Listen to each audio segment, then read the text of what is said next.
deterrent. Well, it might be if you... A rhino. A rhino? Right? Yeah, okay. rhino. I used to live in Kenya when I was about 5 or 6 years old. Okay. And we were in this wildlife park in a grey Morris Minor. This rhino started chasing us. There's me and my sister in the back seat. Right. It was like something out of Jurassic Park. Yeah. We were turning around saying, "Believe it, Dad. Just put your foot down, Dad. We're in a field. Put your foot down." This rhino was chasing us. One from Mark here in Derby. Went on holiday for our first romantic holiday to Tunisia years ago. Decided to take my girl into a petting zoo. I got a bag of food to feed the animals. A giant goat then went for me, putting its front legs over my shoulders and proceeding to headbutt me over a fence into one of the pens, covering me in the food and making my nose bleed. I got out of the pen, then the goat and all his mates attacked me again, sending me running and screaming like a girl out of the zoo, with my girlfriend rolling with laughter on the floor. A tarantula climbed up the bottom of the bed on the sheet. Yeah. And it walked all the way up. It's eyeball to eyeball. Wow. And I thought to myself, what am I going to do when it climbs over my face? But then a miracle happened. It raised its 2 front legs and waved them around. And then it turned around and walked down the side of the sheet. Boris Johnson been attacked by an ostrich. The former PM was enjoying a safari trip with his family when the bird leaned into his car and went oi oi and pecked his hand. In footage shared online, he quickly jerked from the ostrich. Don't dirty minds away from the ostrich, and shouted, "Oh, Christ, get hell," before driving off. And so I just set it out there. Have you been attacked by an animal? When I was about... Across the UK, on DAB+, on your smart speaker, on your smart TV, and on your side. This is Talk.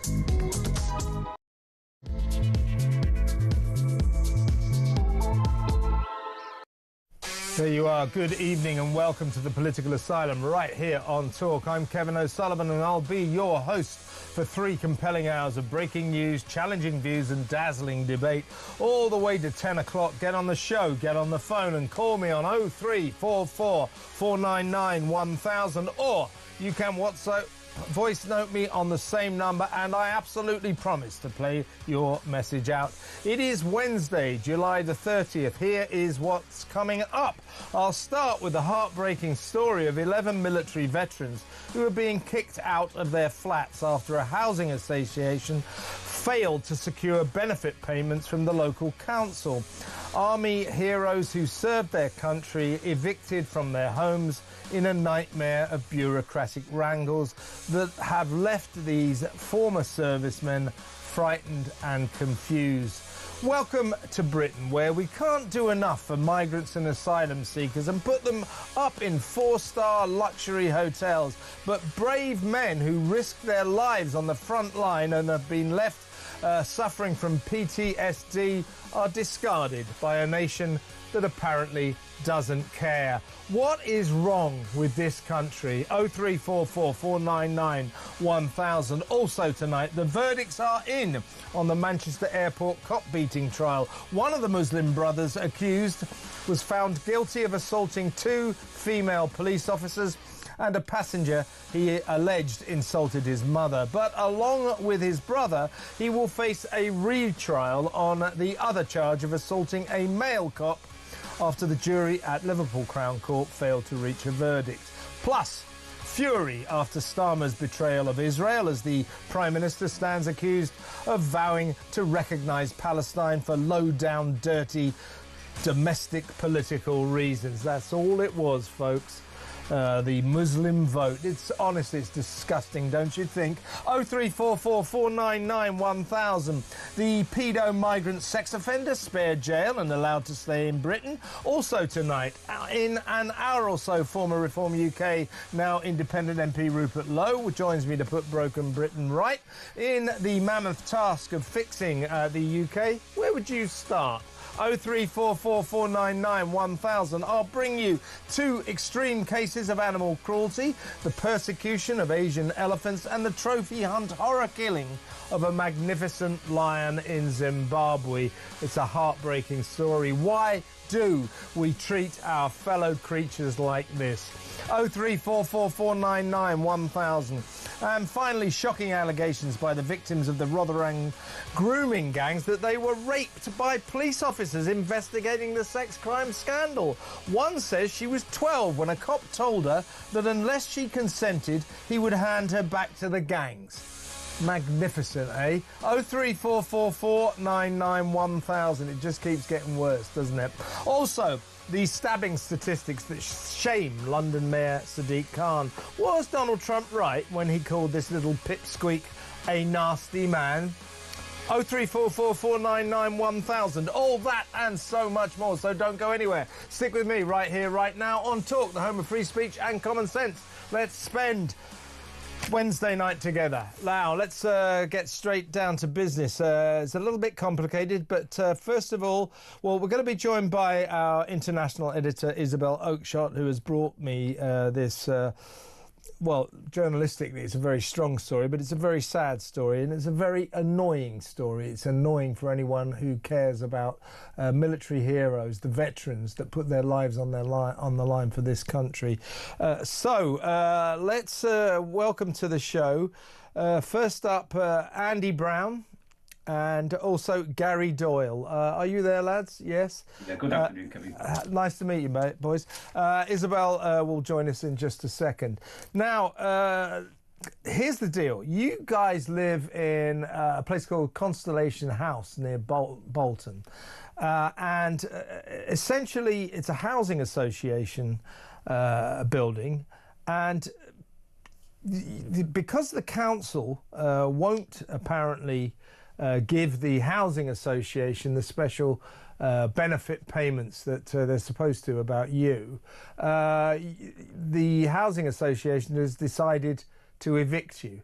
Does that pretty much sum up what your situation is, Andy? Yeah, it does. Yeah.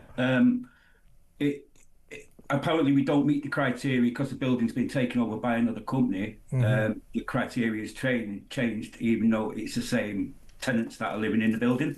So I don't understand why it's changed. No explanation of what the change is. So we're just left to ponder and stress about it. Yeah, and the housing association that runs your joint is called Qualitas Housing.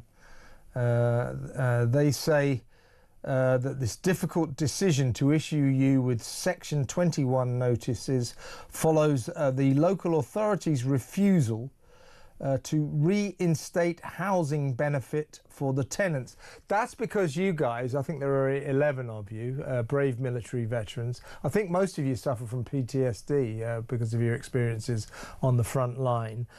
Because of your special circumstances, the local authority is empowered to give housing benefit for you, for the tenants. And what's happened is they've decided that you don't qualify anymore or that the building doesn't qualify for this housing benefit. Therefore, Qualitas have issued you with eviction notices. Gary, what do you feel about this? It's just bad, isn't it?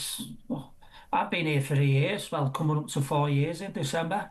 But yeah, it's just, I think it's the council who said that about we don't fit the criteria, not Qualitas.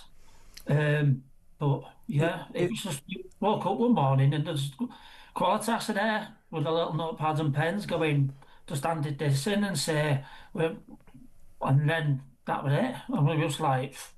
And you have to be out, I believe, by August the 19th. Is that right, Andy? September. Yeah, September the 19th, is it?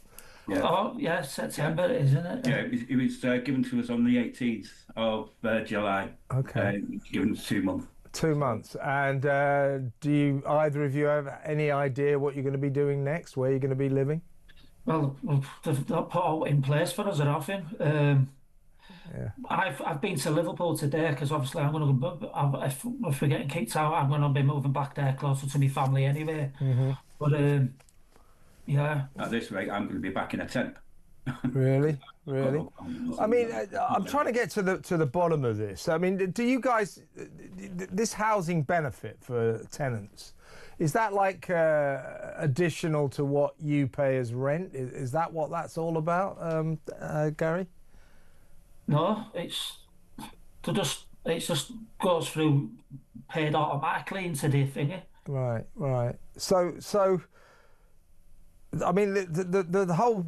The fact of this matter is, it strikes me, Andy, that here we live in a country where we can't do enough for asylum seekers and migrants. We put them in 4-star luxury hotels. We give them 50 quid a week. We pay for all their food. We give them free doctors, dentists, etc. And that you guys, who fought for your country, we don't seem to care about you, do we? I can, like. What do you think, Andy? There's no indication that that they're going to use this for immigrants. No, no, I'm not saying that. I didn't. No, that's not what I'm saying. Who knows what they're going to use your rooms or your flats for? I don't know. No one's suggesting that. What I'm saying is, we are as a nation, we can't do enough for asylum seekers and migrants. But it seems from your case, we don't really seem to care too much about our military heroes who fought for their country. What do you think about that, Andy? It's shocking, isn't it? Yeah. You can walk into any city centre and you see military lads there slumming it, you know what I mean? And people just walk past and ignore them, you know what I mean? And they're saying there's loads of housing for people, you know, well, why not house them? Yeah. You know what I mean? These boys need help. These girls need help. You know what I mean? And Andy, how important has this place been for you and your friends and Gary, as a place to stay? Presumably there's a sense of community among you as well. Well, it's put us in a situation where we're with similar people. Yeah. You know what I mean? Yeah. So me and Andy were in the same regiment. Yeah, the camaraderie between us all is good. You know what I mean? Yeah. Since I've been here, I've met new people. You know what I mean? All the lads and girls that are in here, you know what I mean? I leave here and that sort of like just goes all out the window. You know what I mean? Obviously, can still keep in contact with them, you know what I mean? But then you're going back to the solitary life. Yeah, I mean, you think, Andy, that you know, the way things are going, you may end up homeless. All of us will be. That's my biggest fear, and that's my biggest stress. You know what I mean? Because there's nothing in place. And have you been homeless before? I have, yes. I have as well. Yeah. You both have. Yeah. So this place became a refuge, got you off the streets. I was living in a place called Prescott in Merseyside at the time. Yeah. Before moving here, but I got moved out of there because I lived in a block of flats. Right. Well, a couple of years ago, I had enough, and I ended up jumping off them.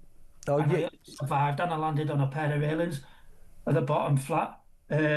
So you tried to take your own life. Yeah. I've done it a few times, to be fair, like, but before I come here anyway. But Walking My Wound did loads for me. My family members got in touch with them, and then they just said there's a place in Bolton, and you're not in blocks of flats like dead high up and that. So I don't know, stupid again, like. So I moved here, and now since I've moved here, I've done really well. I've just turned my life around.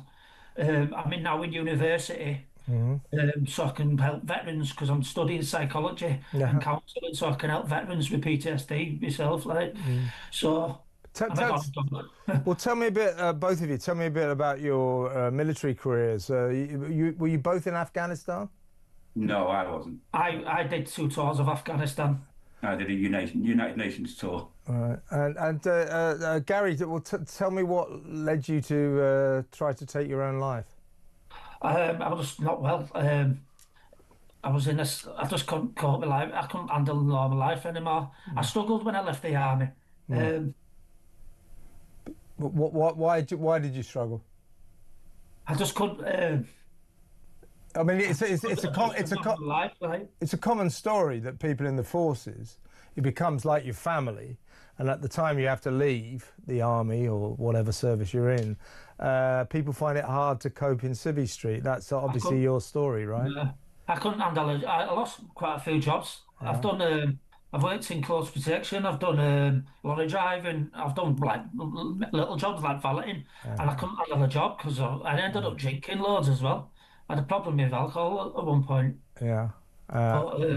But this place, Constellation House, with your friends, it's really helped to sort you out. Yes. Yeah. Well, yeah. And tell me how you feel now. Start and everything. It was nice. Yeah. Tell me how you feel now that it may all end. Scared, petrified. I don't know what's going to happen. I don't know if I can go to university now in September. It's tragic. Andy, tell me how you feel. Lonely, afraid. I'm scared to think forward of what's going to happen. You know, I'm always thinking of the worst case scenario now. You know what I mean? How can I resolve this? How can I help myself? But it's going to be hard when you're on your own and you've got nobody that understands what you've been through and, you know what I mean, your situation. Yeah. Well, listen, guys, I mean, I'm trying to get to the bottom of what all this means in terms of Bolton. I mean, Qualitas Housing, the association that owns the building you're in, they say that they're kicking you out, have made the difficult decision to issue Section 21 notices, that's eviction notices, because the local authority, Bolton Council, they say won't reinstate housing benefit for the tenants. Is that sort of something extra that do they pay your rent or something? I think I'm not sure. Yeah, the housing benefit pays for the rental of the apartment to Qualitas. Right, exactly. Yeah. So we don't have to pay any rent. All we have to do is pay bills and. Yeah, because your status is. Now I get it. I understand it now. So the council has been paying the rent, but now they won't. Yeah, because a different company's taken over the building. They say it's something to do with they said something. The criteria of the. Yeah, it's not. You don't meet the criteria. Something like that. Anyway, we hadn't had it in paper anyway, so. Well, listen, lads. Let's bring in Isabel and let's get her take on it. So, welcome to the show, Isabel Oakeshott, of course, Talk's excellent international editor. Isabel, as I've been saying, so what seems to have happened here is, until recently, Bolton Council were paying the rent of our friends here and 11 veterans who were in Constellation House. For some reason, they've stopped doing this. They say that this building no longer qualifies for housing benefit, and as a result of that, Qualitas Housing, the association, won't get their rent, so they're kicking our friends out. So it's a bureaucratic kind of nightmare, a kind of Kafkaesque wrangle, but it seems to me, as I said at the outset, what worries me, or what infuriates me actually, is this is a nation that can't do enough for illegal foreigners who pitch up on our shores without documents illegally, asylum seekers and migrants, putting them in 4-star hotels, going to the ends of the earth to find them excellent accommodation. And yet we have got 2 heroes here, 9 more heroes in Constellation House. We don't seem to care about them. We're just going to kick them out on the streets. This is all wrong, isn't it? Well, let's keep this story very simple. This building that Gary and Andy live in was actually specifically opened for veterans, and it was opened in a blaze of publicity with various do-gooders and charities saying how proud they were and what a great thing this is for veterans. And as Gary and Andy have said, it has been a great thing for them. It's given them stability. They live among other veterans. Gary in particular has just talked a little bit there about how at one point he got so desperate after failing to adjust to life after the armed forces that he tried to take his own life and very, very nearly tragically succeeded. But he survived. and has rebuilt his life. And, you know, what people in such a vulnerable position need is stability. And then what happens? Well, a week or so ago, they get a letter which gives no explanation whatsoever, just says, sorry, lads. I'm paraphrasing here, obviously. You know, things have changed and you've got to move out, and we're giving you 2 months' notice. Now, this is what the Labour government would call a no-fault eviction notice. Labour government doesn't like no-fault evictions and has been quite strident about getting rid of them. But not, it seems, for our heroic former veterans, armed forces personnel. And in the week that I brought Talk the story of the migrants living in the lap of luxury in the Copthorne Hotel near Gatwick Airport, 4-poster beds, everything provided, there is some extraordinary irony, isn't there, that our British service personnel are not being looked after in remotely similar fashion. It's not that they don't have 4-poster beds and 4 meals served a day and all the other services that asylum seekers are getting. They've got nothing. They're about to be told that they're out on the streets. So this is, to me, a story of totally warped priorities on the part of our government. I think it is truly shameful. It's hard, as you've sort of touched upon, to work out exactly who is to blame here. But ultimately, the housing provider is a housing association. They provide social housing and housing for vulnerable people on behalf of the government, and they have failed to meet the right standards in order to qualify to look after these vulnerable people anymore. So it's a total mess. But put simply, we've got veterans being cast out, potentially onto the street. You heard Andy there say that he was worried he's going to end up in a tent, whilst we've got thousands of migrants living in luxury in 3- and 4-star hotels. How does that make sense? It just doesn't make sense. It's all wrong. Now, what I'm going to do now, lads, and you as well, you know about this, I'm going to read out what the council, Bolton Council, has told us, and also what Qualitas have told us. And I'm going to read this out partly because it's my legal obligation, but I think it will throw light on the fact it's difficult to throw any light on this ludicrously bureaucratic situation, the result of which is the story, and that is that our heroes here, 11 of them, are going to end up on the damn streets. Listen to this. This is from Bolton Council.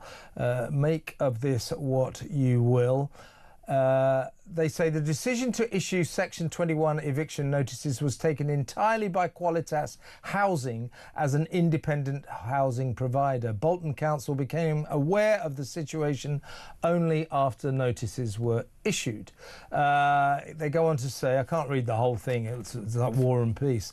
It goes on to say, Qualitas Housing had applied to receive direct housing benefit in exchange for providing supported accommodation for veterans. Housing benefits paid to exempt accommodation providers are not subject to the same caps as regular housing benefits.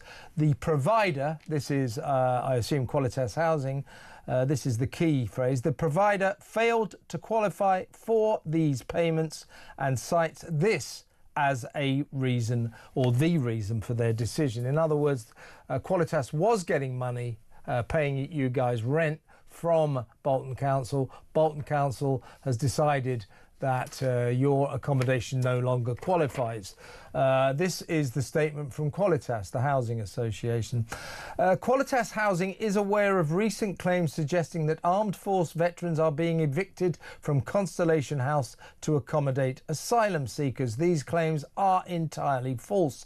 The difficult decision to issue Section 21 notices followed the local authorities' refusal to reinstate housing benefit for for the tenants. We are actively supporting the tenants in appealing this decision and are working closely with both them and the council to ensure that no individual is left without suitable accommodation. Well, I'll tell you what that sounds to me like, Isabel. It's just, you know, two bureaucratic behemoths going at each other, trying to blame each other, and no real sense in there at all. And as I say, as you quite rightly say, this story is about military heroes being left on the streets. And that's what we should be focusing on. And that is outrageously wrong. Absolutely. And let me provide a little bit more translation. Qualitas was getting a special rate. You know, it was acknowledged in that statement there. It's an uncapped system because they were supposed to be doing a bit extra for vulnerable people. And the suggestion from the council is that they were failing to do that. These boys don't care what the ins and outs of it are. What they care is they don't have a roof over their head in 2 months' time. And I would say to Qualitas, they reference there the possibility of accommodating migrants after our veterans have been kicked out. They say there's no suggestion that that will happen. What I would say to them is, don't imagine that you can get away with that in 6 months' time when the media aren't watching. I'm going to be watching you. I'm sure a bunch of other people locally will be watching you. Don't try and sneak that in by the back door when you think we're not looking. And I'd like to know, because, you know, Bolton Council have been reasonably cooperative with us, but I would like to know just exactly how much money they're saving by not providing Qualitas with this housing benefit that they were getting. You know, is it really, whatever the money is and whether or not Qualitas are being money grabbing here, couldn't these two organisations, Bolton Council and Qualitas, have got together, sorted this out so that our friends here could continue to have a roof on their heads? And it's such a scandal that they're now facing homelessness again. So I call on Bolton Council and Qualitas to go back to the table and work this out. It's not too much to ask, is it, Isabel? It really isn't. And, you know, a couple of weeks ago, I was in central London talking to many of the homeless people that are now on our streets. I was specifically on the Strand, iconic address in central London. And I'm sorry to say that quite a lot of those who are sleeping rough are British veterans. Exactly. And it just isn't right. Well, listen, Andy and Gary, thank you so much for joining us. I'm so sorry about what's happening to you, but I think we'll stay on this case and we'll see what we can do, and we'll keep in touch with you. You know, they kick you out on the streets over our dead bodies, as it were. We'll do what we can. Thank you for talking to us, and all the best. Isabel, cheers, guys. Isabel, we're going to go to break now, and we're going to discuss some other stories when we come back, so stay where you are.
You're absolutely right, Peter. It's an absolute disgrace. We've had the work. We thought it was bad enough when police officers We're not investigating these things when alleged community leaders could stop things, and we were told that not investigating grooming gangs was some kind of social cohesion. And now it's stepped into even more worse ground, that three officers have been arrested, retired officers. And I agree with you, and I agree with Professor Jay, who did the report into Rotherham in 2014.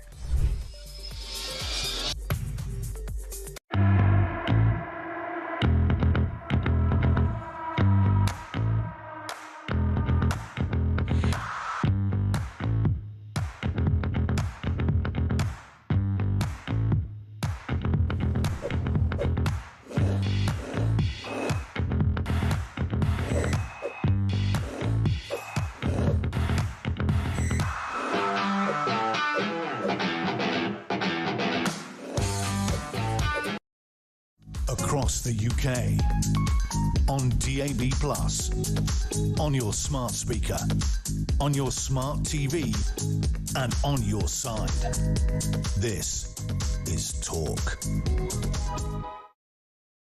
Welcome back. I'm still with Talk's international editor Isabel Oakeshott. Isabel, before we discuss the Manchester cop beating case, which has reached something of a verdict, not all of the verdicts. We need to talk about that in just a second. Just thought I might let you know that it is estimated that 900 migrants have come across the channel today. So while Keir Starmer and his cabinet are having emergency meetings about recognising Palestine and hanging on to the Muslim vote, 900 migrants came across the channel today. This is ridiculous, isn't it? Completely and utterly ridiculous. I'd love Keir Starmer to have convened an emergency cabinet about the small boats. The guy just doesn't get it, does he? I'm looking tonight out across the Solent. The water is very flat. It's a really lovely evening. The weather forecast is very good, particularly over this weekend. And I just fear that we're going to get very large numbers again over the next few days. What bit of this does the Prime Minister and his cabinet think is sustainable and that the British people will continue to tolerate? Well, as of this morning, as of yesterday, since last Wednesday, there'd been 855, steady few hundred coming every day. And then suddenly today, 900. So while he's pontificating about Palestine and worrying about crises in countries thousands of miles away, the crisis in this country is escalating at an alarming rate, and he's doing nothing about it. It's just, it's frightening, actually. I was going to say it's infuriating. It is that, but it's frightening. A government that will not address our own crises. It's just unbelievable. Let's quickly talk about the Manchester airport case now. We waited a very long time, if you remember, after that video first emerged of the incident in which two brothers were filmed, two Muslim brothers were filmed in a furious punching battle with coppers, and then we had to wait for the trial date. So the trial's been going on for the past couple of weeks. Finally, we reached a verdict today, but not a particularly satisfying conclusion, because it's not really a conclusion. But the two brothers accused are Mohammed Fahir Ahmaz, he's 20, and his brother, his elder brother, Mohammed Ahmed, 26. Now, the younger brother, Mohammed Fahir Ahmaz, has been today convicted, found guilty of attacking two female coppers, PC Lydia Ward and PC Ellie Cook. Some of the footage of one of them with her nose just like smashed across her face, blood everywhere, was extremely disturbing, to say the least. Ahmaz, the younger brother, was also found guilty of headbutting a holidaymaker who he accused of racially abusing his mother on an incoming flight. Now, the older brother is only charged was only charged with an unprovoked violent assault on a male copper, PC Marsden, Zachary Marsden, and also Fahir Ahmaz was accused of that as well. So they've both faced charges of attacking PC Marsden. Now, the jury was unable to reach a verdict on that and therefore it has just been announced there will be a retrial. So the long-suffering public, who's had to wait a hell of a long time for a conclusion to a case that gripped the nation, which enraged the nation, to be honest with you, will have to wait further. Now, we can't say anything about the older brother, because as yet he is only charged with an offence and will have another trial. But the younger brother, Mohammed Fahir Amaz, 20 years old, I hope he's proud of himself, beating up 2 women and also headbutting another passenger, a passenger on the plane. I hope he's proud of himself. What a wonderful thing to do. Well, the positives here, I suppose, out of a very hideous story, is that there has been a conviction. We don't know yet what the sentence will be for the brother that has been found guilty. I very much hope that it is a significant custodial sentence. I'm sure the judge will treat it very seriously, because you can't go around beating up police officers.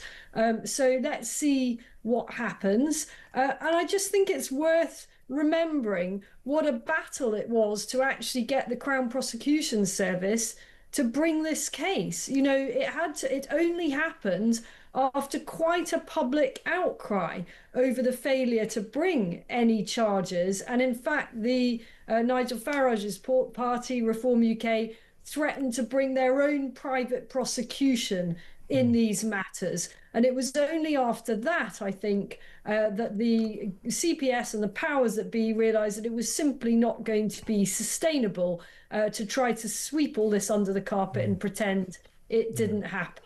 Yeah. So we'll probably, I'm afraid, have a very long wait to find out what is the end of this story, but some progress at least today. Yeah, and if you remember, how can we forget? I mean, the incident unfolded on July the 23rd last year, so more than a year ago.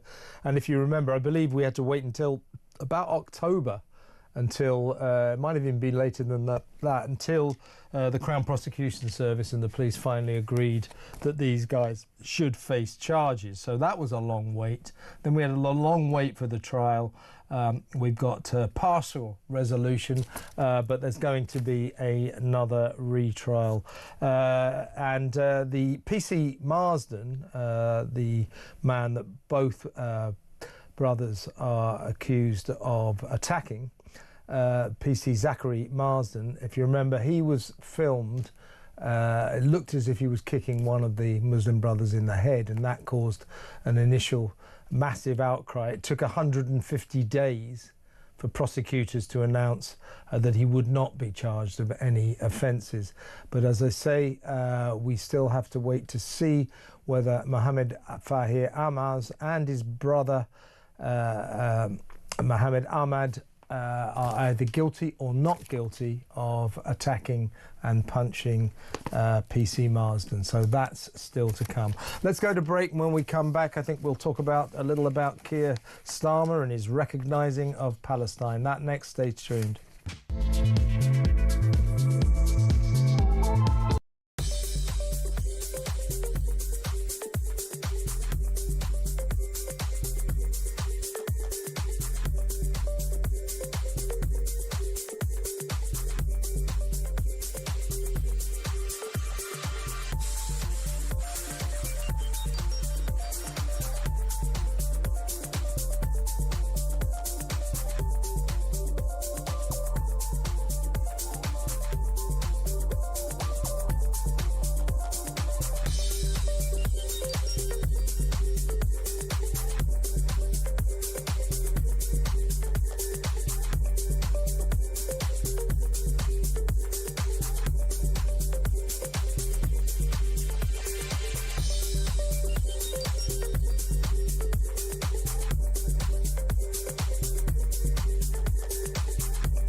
across the UK.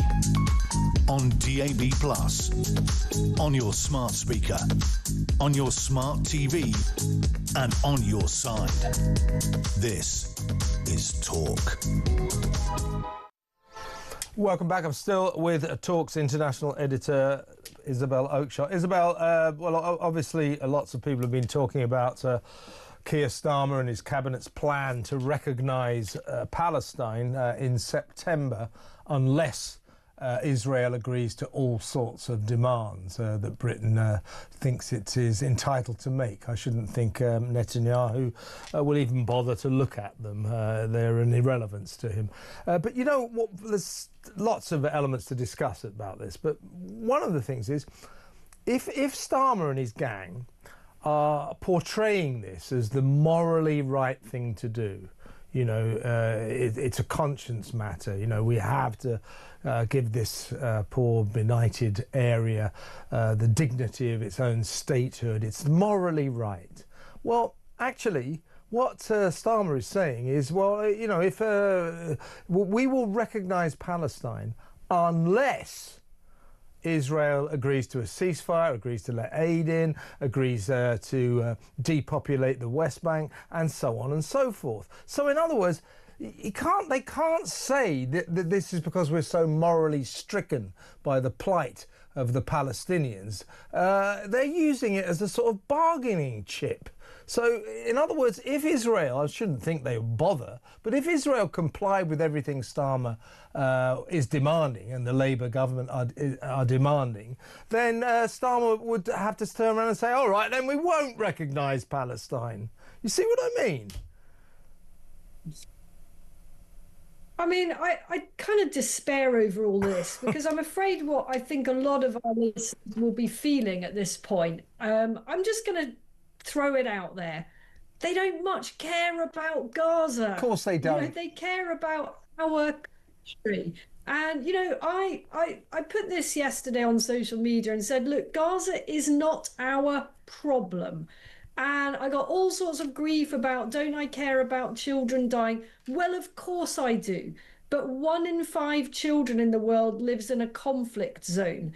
And all these people that are just going on and on and on about the horrors in Gaza seem to have no interest whatsoever about the horrors in Chad and the horrors in Yemen and the horrors in many other countries in the world that we could both quite easily rattle off. It's as if it's, you know, campaigning on Gaza and Palestine is a kind of fashion accessory to these people, including many in the Labour Party.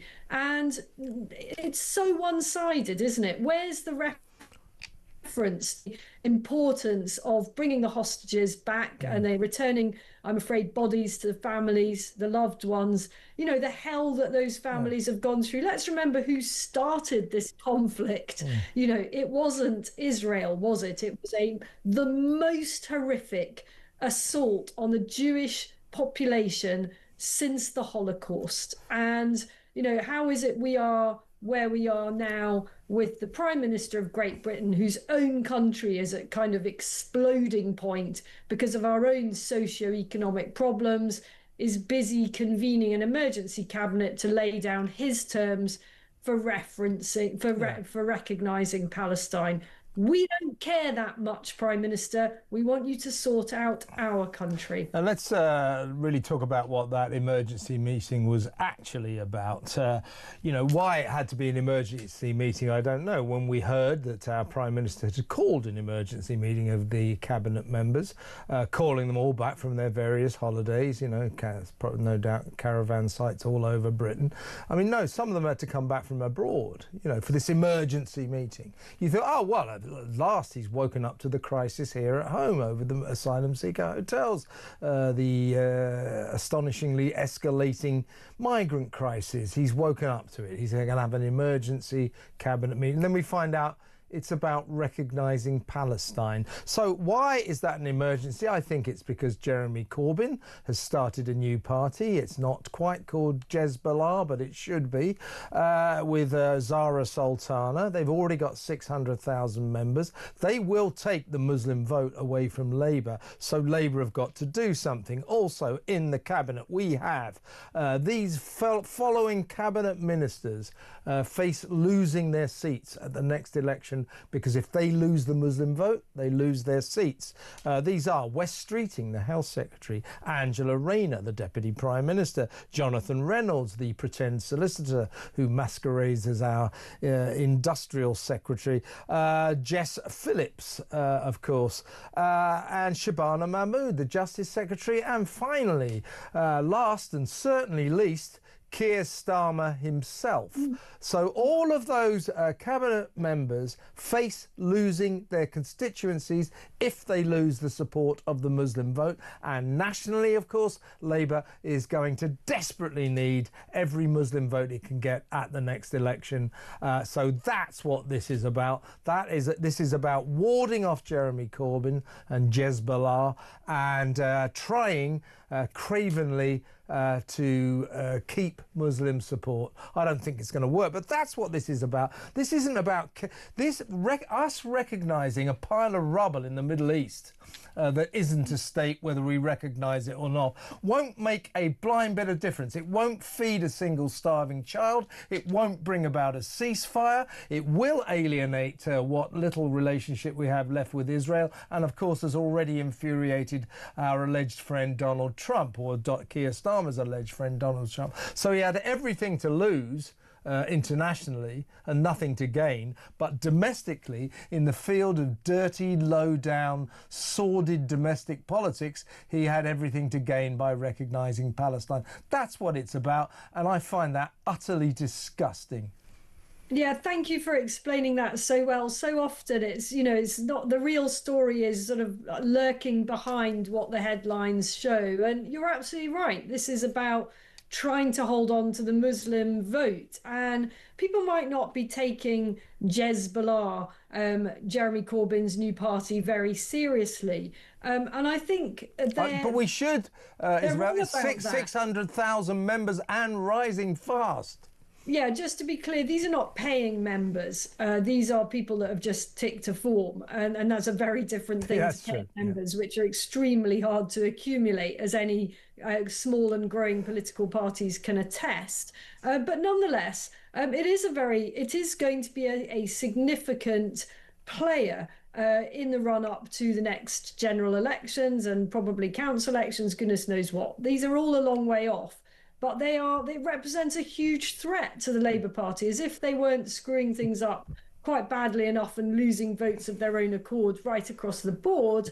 They now face the threat of hemorrhaging Muslim support to this small but rapidly growing force. I think it's in many ways very good news for those of us who are more on the right of centre and would like to see a totally different type of government, because splitting the Labour vote increases the chance of other parties succeeding. Yeah, and Paul Harris, the excellent editor of the Jewish Telegraph, on last night, and he said the Jewish community, they just fear, here we go again, Labour hating on Israel, Labour anti-Semitic. That's what they see, and I have utter sympathy with them. Labour is never happier than when it's hating on Israel, Starmer included. And I think yesterday was a very, very dark day for this country. We've abandoned, we've betrayed one of our oldest one of our oldest allies, Israel. And we've alienated a very important friend in America and Donald Trump. It's just ludicrous and disgusting, to be honest with you. To hell with Starmer for this, really, seriously. Let's go to break, and when we come back, we'll talk about another one of these brilliant cases where a migrant comes into this country, commits disgusting paedophile sex offences, goes to court, isn't sent to jail, but is allowed to stay in the country. Isn't that special? That next, stay tuned.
you're absolutely right, Peter. It's an absolute disgrace. We've had the work. We thought it was bad enough when police officers were not investigating these things, when alleged community leaders could stop things, and we were told that not investigating grooming gangs was some kind of social cohesion. And now it's stepped into even more worse ground, that three officers have been arrested, retired officers. And I agree with you, and I agree with Professor Jay, who did the report into Rotherham in 2014.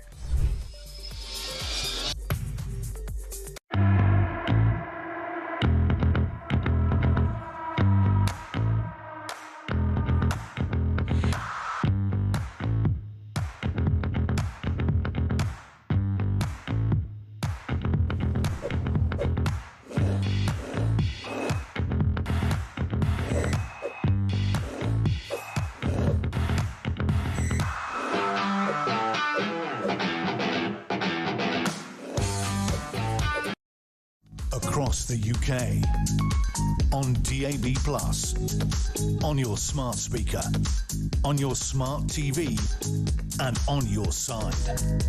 This is Talk. Welcome back. Still with Talk's international editor Isabel Oakeshott. Isabel, let me introduce you to one of our Yemeni friends. His name is Osama Al-Haddad. Now, he arrived in the UK on a student visa, on a plane at Heathrow Airport, but immediately claimed asylum over his fears that back in his home country, the Yemen, he would be forced to fight for the Houthis. While he was making his claim, immigration officials went through his stuff, and they found some disgusting child sex images. Generally paedophile, 3 vile videos and images, one of which you'll be thrilled to hear, involved a man having sex with a goat. But the child sex images were apparently particularly extreme.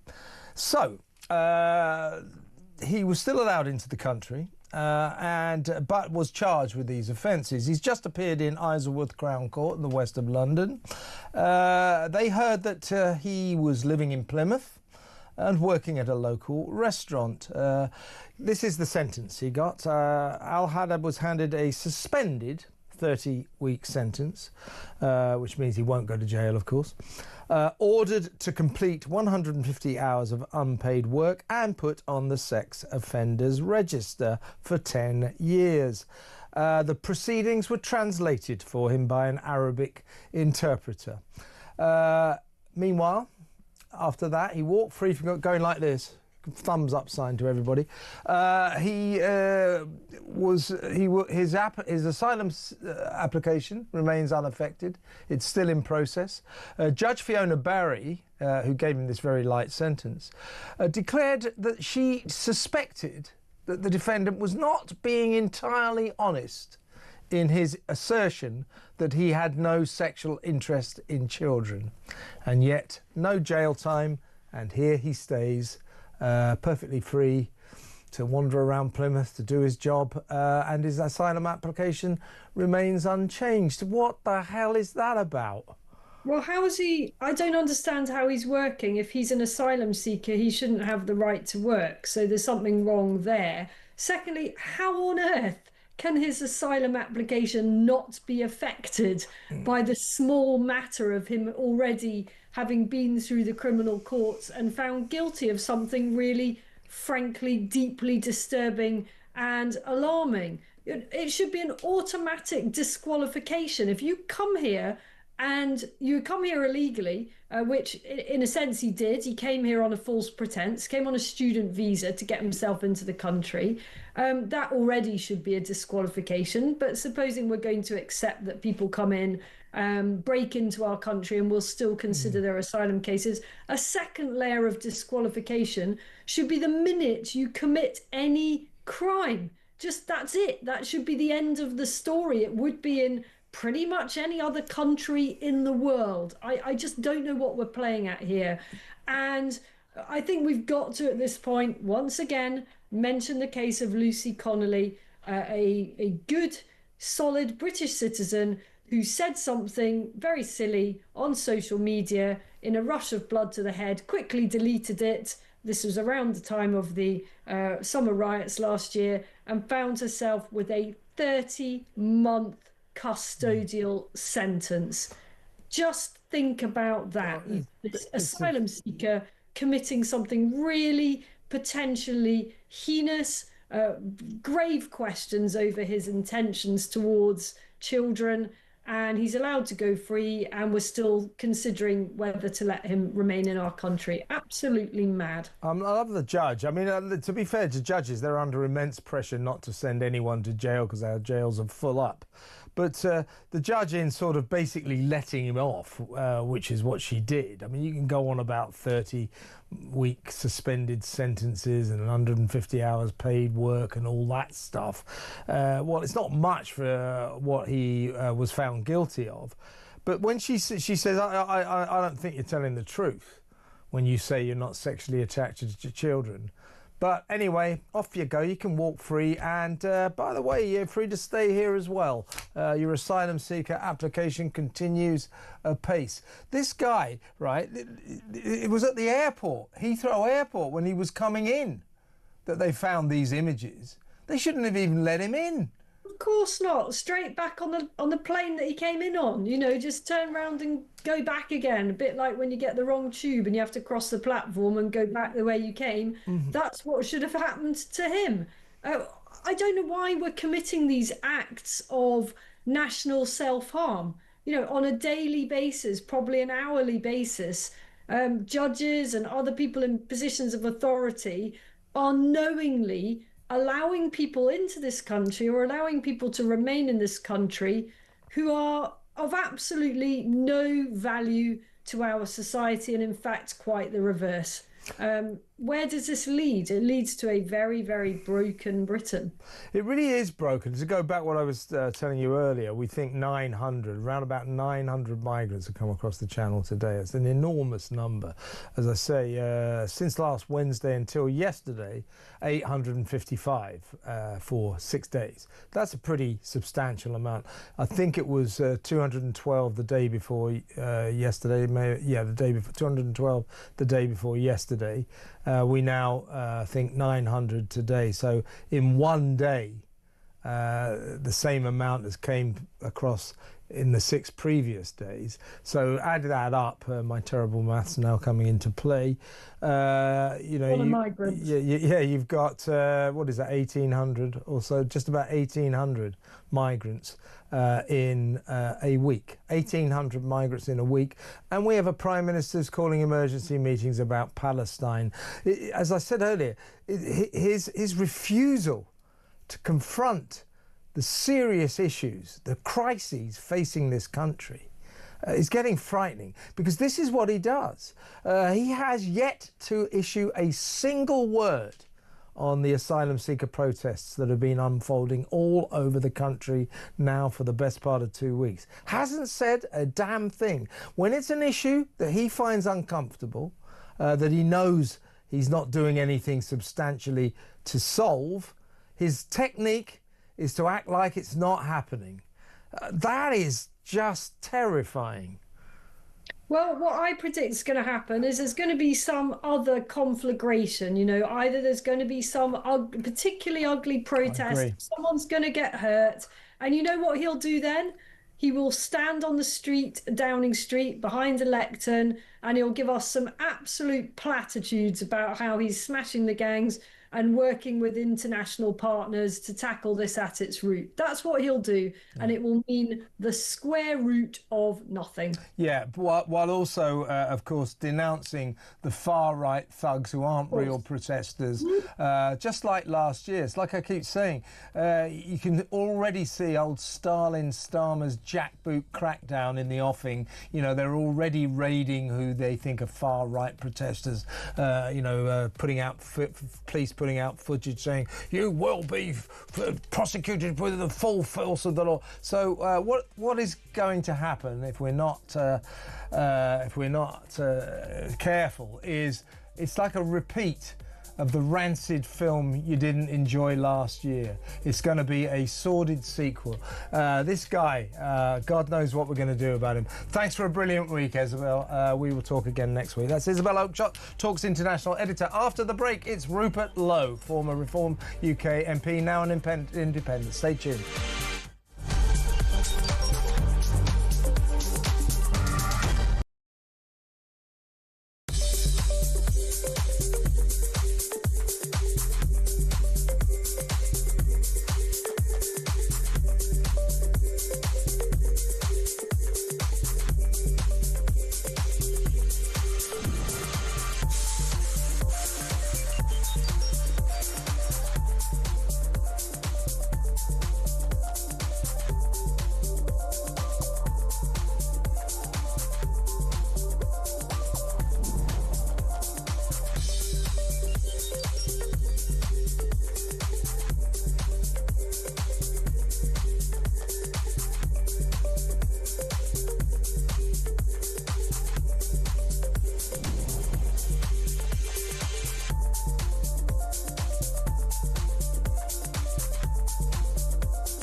Across the UK, on DAB+, on your smart speaker, on your smart TV, and on your side.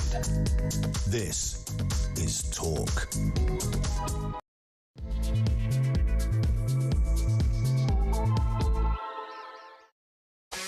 Welcome back. Lots still to come. In 45 minutes or so, we're going to be having a look at a couple of horrible animal cruelty stories. One about the Asian elephants who are very, very cruelly treated, and another one, a really heartbreaking story of a magnificent lion called Blondie, who has been shot by a trophy hunter, lured out of its safe area with bits of meat into an area where trophy hunters are allowed to shoot, and shot dead. It's just disgusting. We'll talk about that later. But for the next half an hour, very pleased to welcome to the show former Reform UK, now a redoubtable independent MP, Rupert Lowe. Welcome, Rupert. Hi there. How are you, Kevin? Well? Very, very good. First of all, lots I want to get through with you, Rupert. But first of all, can I get your reaction to Keir Starmer's, in my view, rather sordid vow to recognise Palestine? What are your thoughts? Well, I just think Keir Starmer makes bad decisions, Kevin. And, you know, the Palestinian situation is very complex. I don't profess to be an expert on it.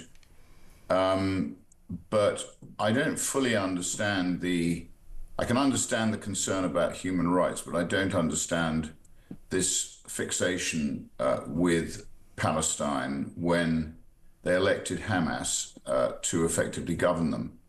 In the same way, you've got Hezbollah in Lebanon, which again used to be a Christian country, and at the root cause of all this, you've got, or the heart of all this, you've got Iran. So it's a very complex situation, and I think it's not one really that we should be concerned with. I think we should be concerned mainly with what's happening in the UK, with our economy, and serving the interests of the British people. And I think it's extraordinary that Keir Starmer spent so much time in this first year, actually concentrating on international relations rather than looking after the electorate here, which should be at the top of his agenda. Yeah, that was my shock, because when I heard, I think it was over the last weekend, that he'd called an emergency cabinet meeting, calling back the various secretaries of state and ministers from their holidays because it was that urgent, I assumed it would be to address the rising amount of unrest around the country, the protests outside asylum seeker hotels, and indeed the continuing arrival of more and more migrants across the channel. You might be interested to hear, by the way, Rupert, if you don't know already, we think 900 came across today, so quite a bunch. I saw that, Kevin. Yeah, I saw 900. I mean, it's pretty it really is enormous. The stopping the boats and smashing the gangs, it really does appear to be succeeding, doesn't it? At the moment? Yes, it's absolute triumph. But I thought that would be what the emergency meeting would be about. Instead, it was about recognising Palestine. I mean, Jeremy Bowen talks about, how this is sort of going to highlight and prize open, I think he called it, further peace talks in the region. The BBC, as we know, is institutionally pro-Palestine, pro-Islam. And at the end of the day, it's, as we know, a national monopoly, which does not reflect, in my opinion, the view of the majority of British people. And just look at the viewing numbers. People are turning off in increasingly great numbers.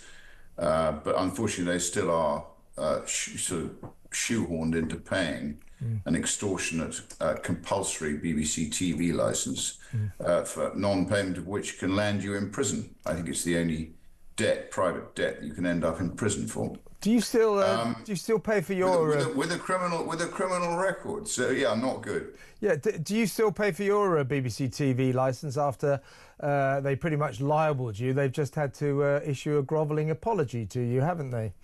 Well, they did over this wretched declaration on the rape gang crowdfunder, which in the event we'd done entirely properly. We'd actually done it in consultation with the Electoral Commission. And we had a mischievous ex-employee who was trying to cause trouble with the commissioner, a man called Daniel Greenberg, who opened an inquiry and closed it within a very short space of time. But he did actually announce the fact that he was opening it, knowing he was going to close it, which could have caused a lot of trouble for us, because we had about 40 or 50 vulnerable rape gang victims coming into Parliament the following week. In the event, it sorted itself out, I think, very quickly, because there was nothing to actually explain.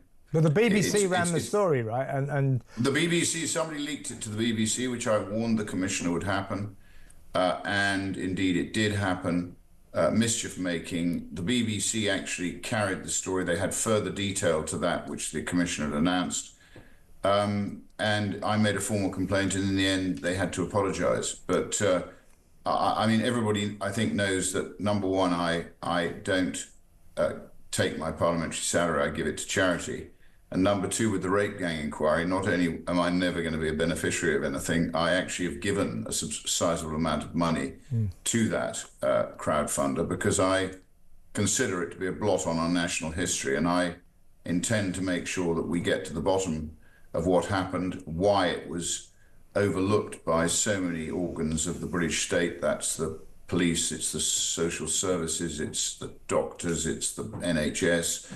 It's just about every part of the British establishment, local government, who literally crossed and walked along the other side of the street and ignored these very vulnerable members of our society who were being institutionally raped and abused by Pakistani Muslim men, which they seemed to think was okay. Shocking, shocking. Are you continuing with your independent inquiry? Do you not trust Labour's now belatedly announced national inquiry? We are definitely not stopping, Kevin. We raised a relatively small sum of money by the J inquiry standards, which I think cost 186 million. We've raised around 600,000. But no, we're going to continue. Some of the things that we're finding are revolting, unacceptable, and I think show that this was happening across the country, and if the police actually chose to link their databases, they'd find that it's a repetitive pattern, probably in well over 100 towns and cities across the UK. But I don't think the establishment wants to actually own up to the size of the issue. I think they fear they're going to be accused of being racist. I think they're going to find they're accused of their post-war experiment with multiculturalism has failed.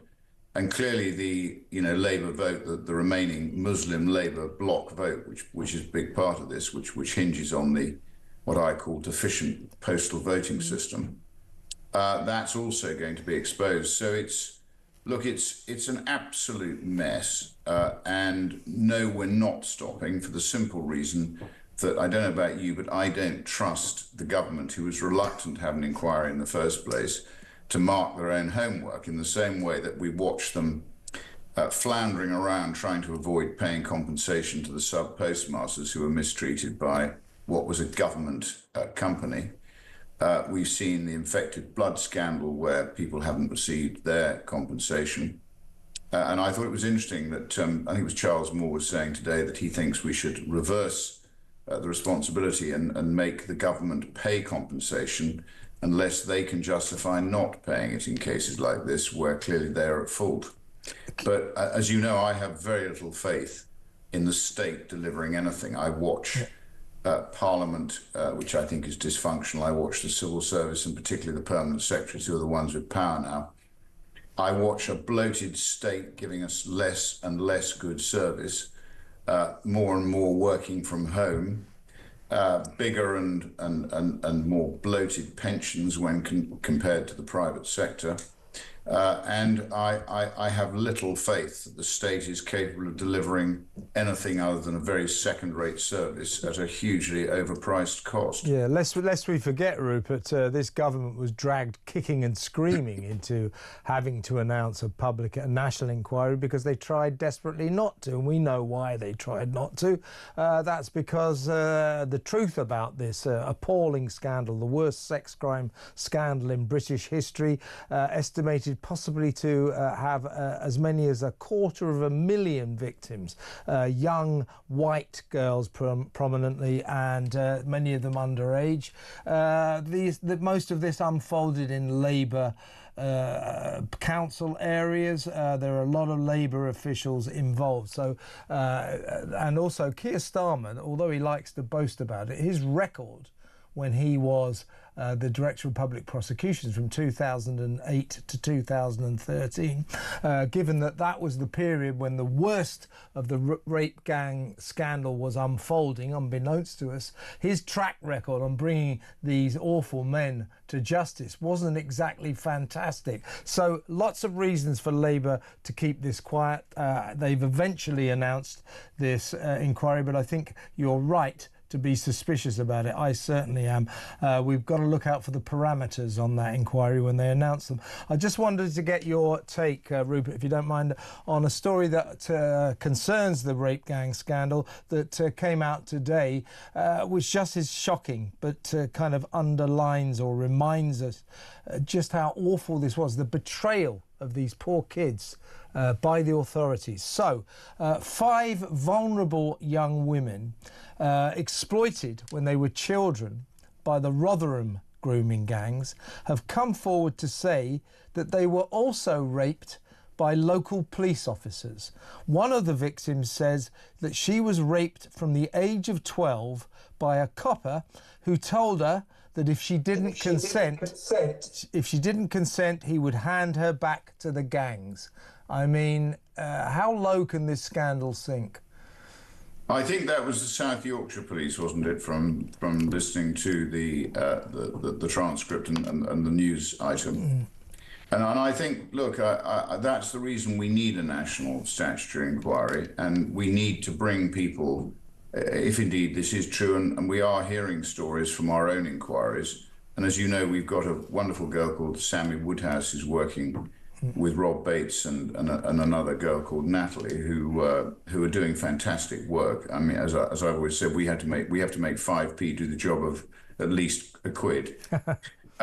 given the small amount of money we've got. But we are making inroads, and I think this is symptomatic of what we're finding. In this case, it's the police, but as I say, it's local government. I personally think anybody who is guilty of the kind of crime which clearly these girls are suggesting has happened has to be brought to book and has to suffer the consequences of either not delivering in a position of what I call public responsibility, or indeed aligning themselves with these Pakistani rape gangs who clearly were carrying out the most vile crimes on a systematic basis. I think it was linked to taxi firms, and again, we're trying to push for taxi licensing to be brought into line. Most taxis seem to be registered in Wolverhampton for some reason. I think Wolverhampton has a rather lax record on registering taxis. But people can sit around in taxis and it's not as suspicious as sitting around in a private car. And, you know, I think the whole thing is a revolting reflection on a Britain which is going badly off the rails. And until we start to get some honesty and some sort of accountability back into our society, then we're going to continue on the slippery slope downwards. I don't want to be too negative because I do have a great faith and belief in our history. I'm very proud of what we've achieved as a nation, you know, not only our unwritten constitution and our arguably most successful democratic institutions, which have served us very well until now.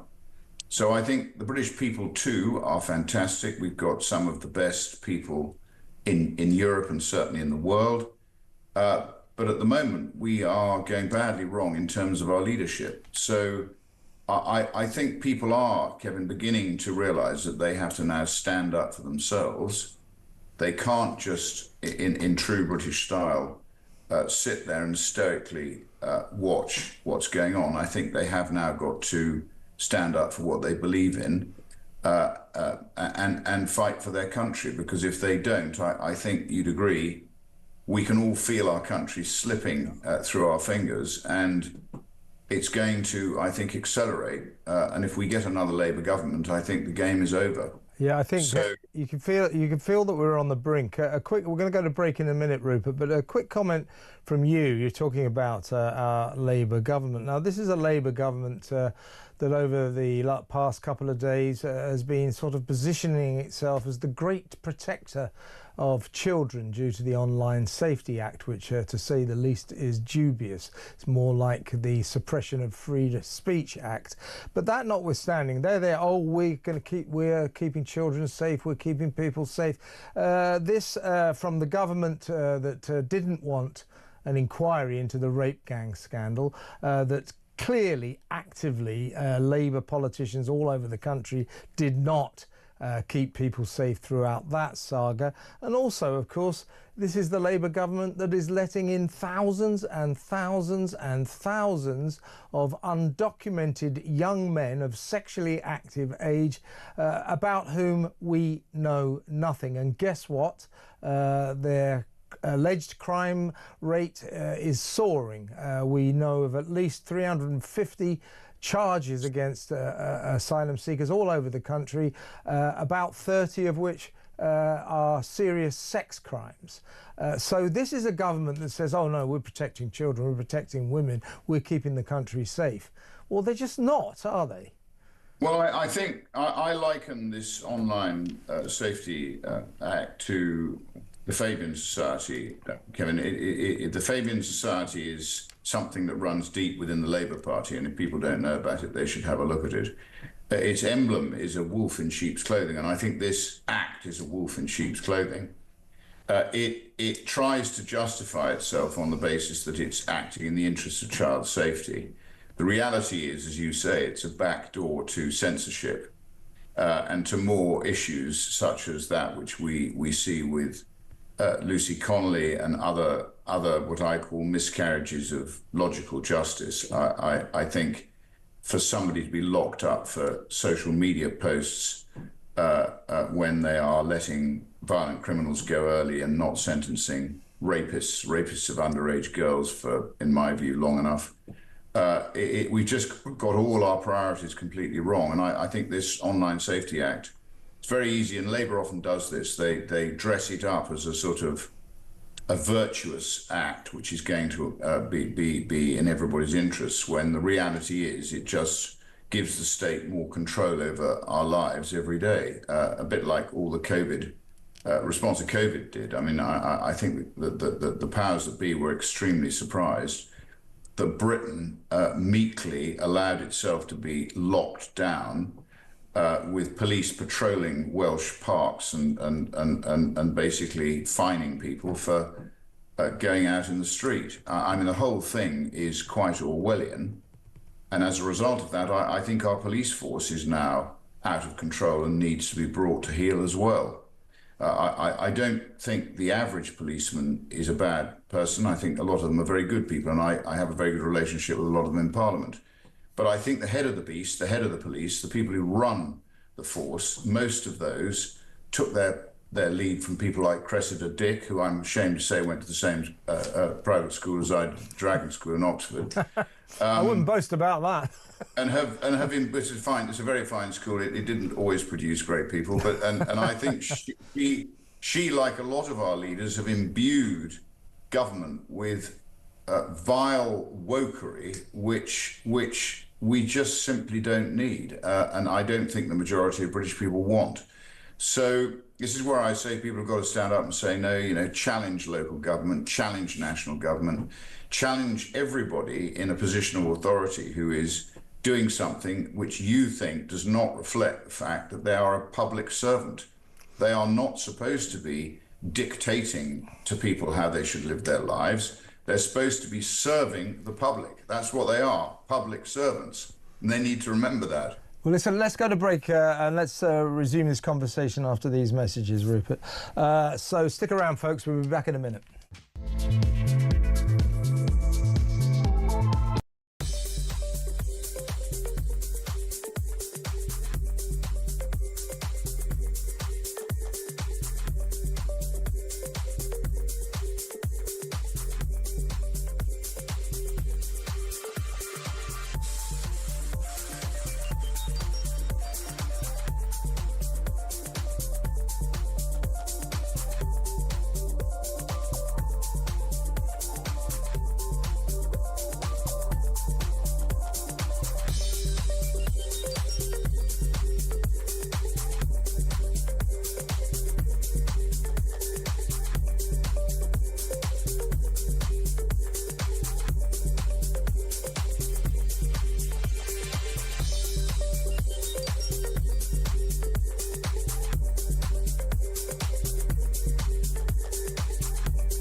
You're absolutely right, Peter. It's an absolute disgrace. We've had the work. We thought it was bad enough when police officers were not investigating these things, when alleged community leaders could stop things, and we were told that not investigating grooming gangs was some kind of social cohesion. And now it's stepped into even more worse ground, that 3 officers have been arrested, retired officers. And I agree with you, and I agree with Professor Jay, who did the report into Rotherham in 2014.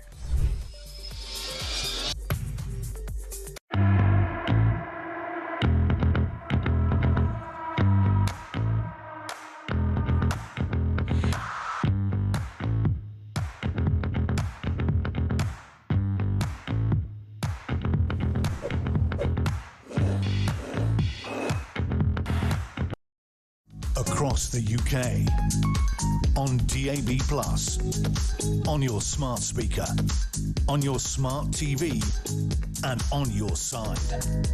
This is Talk. Welcome back. I'm still with Independent MP for Great Yarmouth, Rupert Lowe. Rupert, we were talking about the police before the break. Two-tier policing, I think, is our problem, and I think we saw an egregious example of it in Epping last week, where the local community, the very concerned local community, were out in force protesting about their local asylum seeker hotel, the Bell Hotel, in which one of the residents stood accused, was charged with 3 sexual assaults. One of them on a young schoolgirl. So the local community were in a febrile mood. I should say he denies those offences. Now, the police force, the local police, the Essex Constabulary, saw fit during these protests to ship into the middle to escort from the station a load of left-wing stand-up to racism Antifa protesters in masks into the middle of the protest. Now, the nature of these protests, you know this. To be fair, I mean, nearly all of the protesters were local people, particularly mothers and fathers worried about their kids, quite rightly. But, you know, the nature of this beast is you will get some right-wing agitators will turn up for the punch-up, and you'll also get left-wingers. Now, there were a few right-wingers hanging around with their St George's flags and all that. The police escorted into the middle of this these left-wing thugs with masks on and their, you know, refugees welcome placards. And then the following day, Ben Julian Harrington, the Chief Constable of Essex, you know, sort of justified this. Worse than that, if you take my point of view, when the trouble started, inevitably, the police loaded the lefties into the van, into their police vans, and gave them a lift out of the area. I would say they're showing great favouritism towards the left-wing agitators, but not so much towards those who they think are right-wing. And by the way, they think that mothers and fathers worrying about the migrants in their midst are right-wing. It's two-tier policing, isn't it? Without a doubt, Kevin. I mean, I don't know the truth about bussing in these masked They bust them out. They escorted them in. Well, they escorted them in. If they did, that's a disgrace. I equally, when you talk about right-wingers having a St George's flag, I don't think there's anything wrong with having a St George's flag. If you're Scottish or you're Welsh, you're encouraged to be proud of your flag. Agreed. And one of the things that I think you know is that I would be very keen to reverse devolution. I think the Blairite attempt to divide the UK and basically rekindle a lot of old rivalries was a very bad move. We now have what I call 2 banana republics, one in Scotland through the Scottish Parliament and one in Wales through the Senedd, where we have hugely expensive regional governments who just during, you only had to look during COVID, they were basically trying to outdo Westminster. And as a result of that, you know, they I think brought the UK into disrepute. So I think Scotland, it's now a banana republic. Its judiciary is in bed with the police, who are basically in bed with politicians, and I think it's a thoroughly unsound structure. Yeah. But look, that's another issue.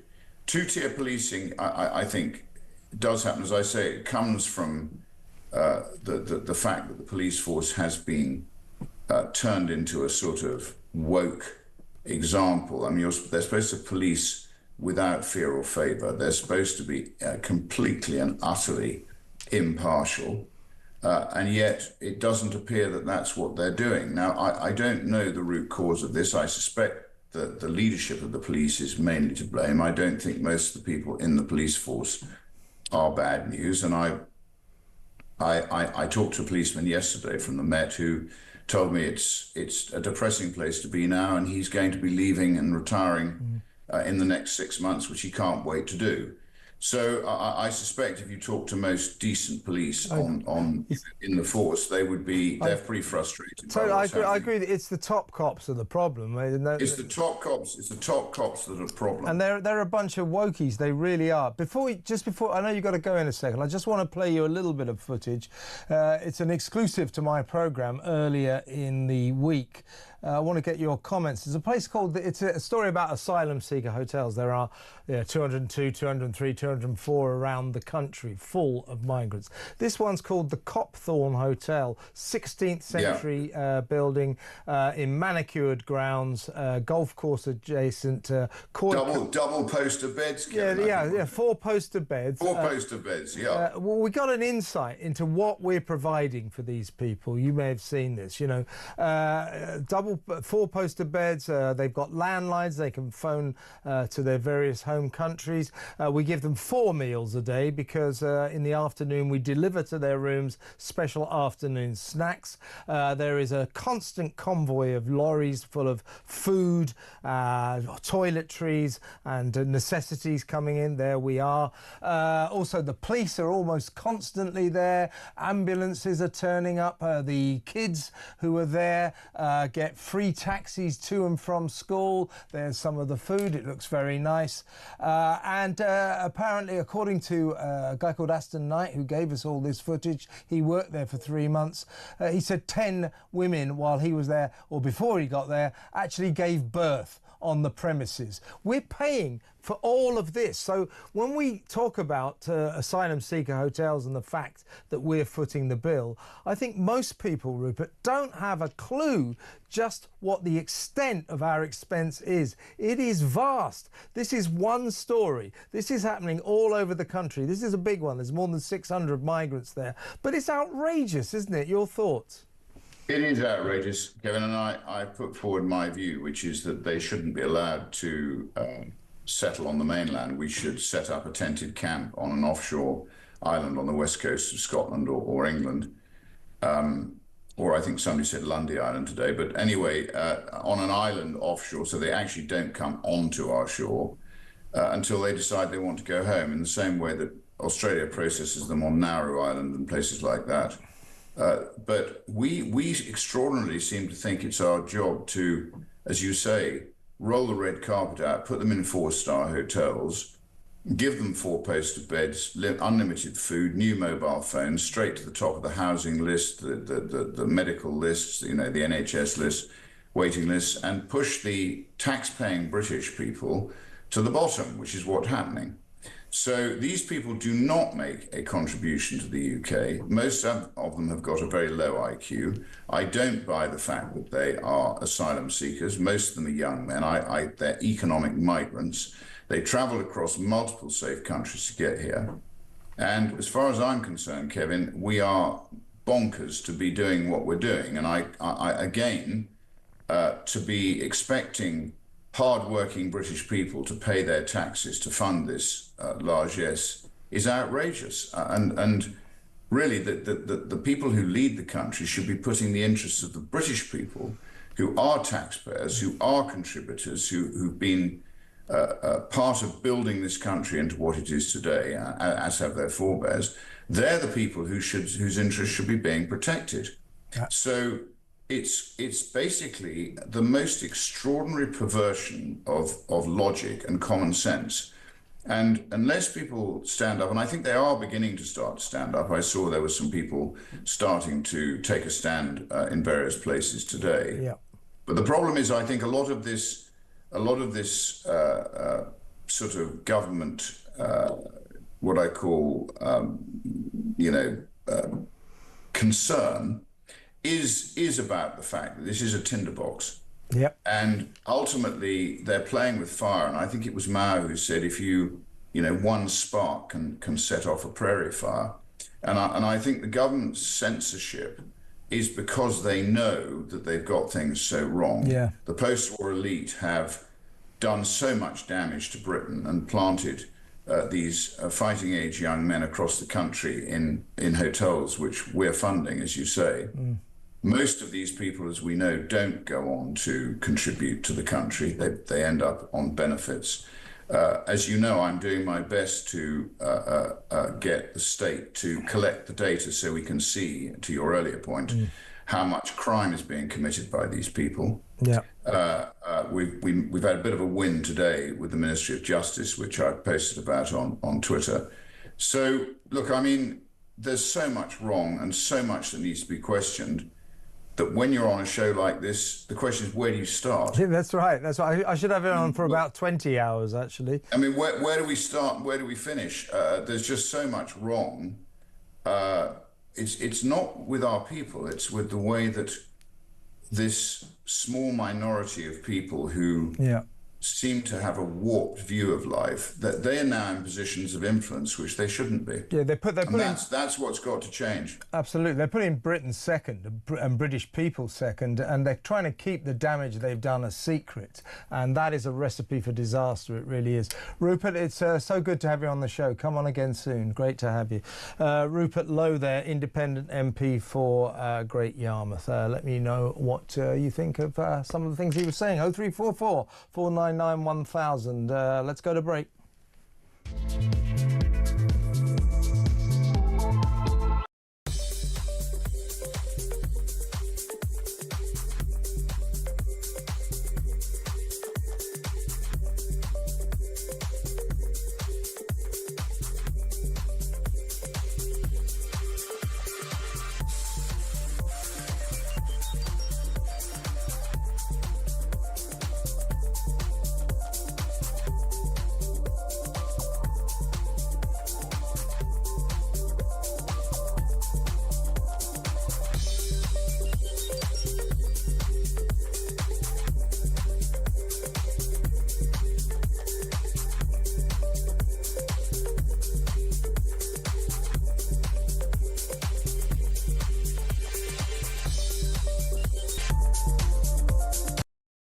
Across the UK, on DAB+, on your smart speaker, on your smart TV, and on your side.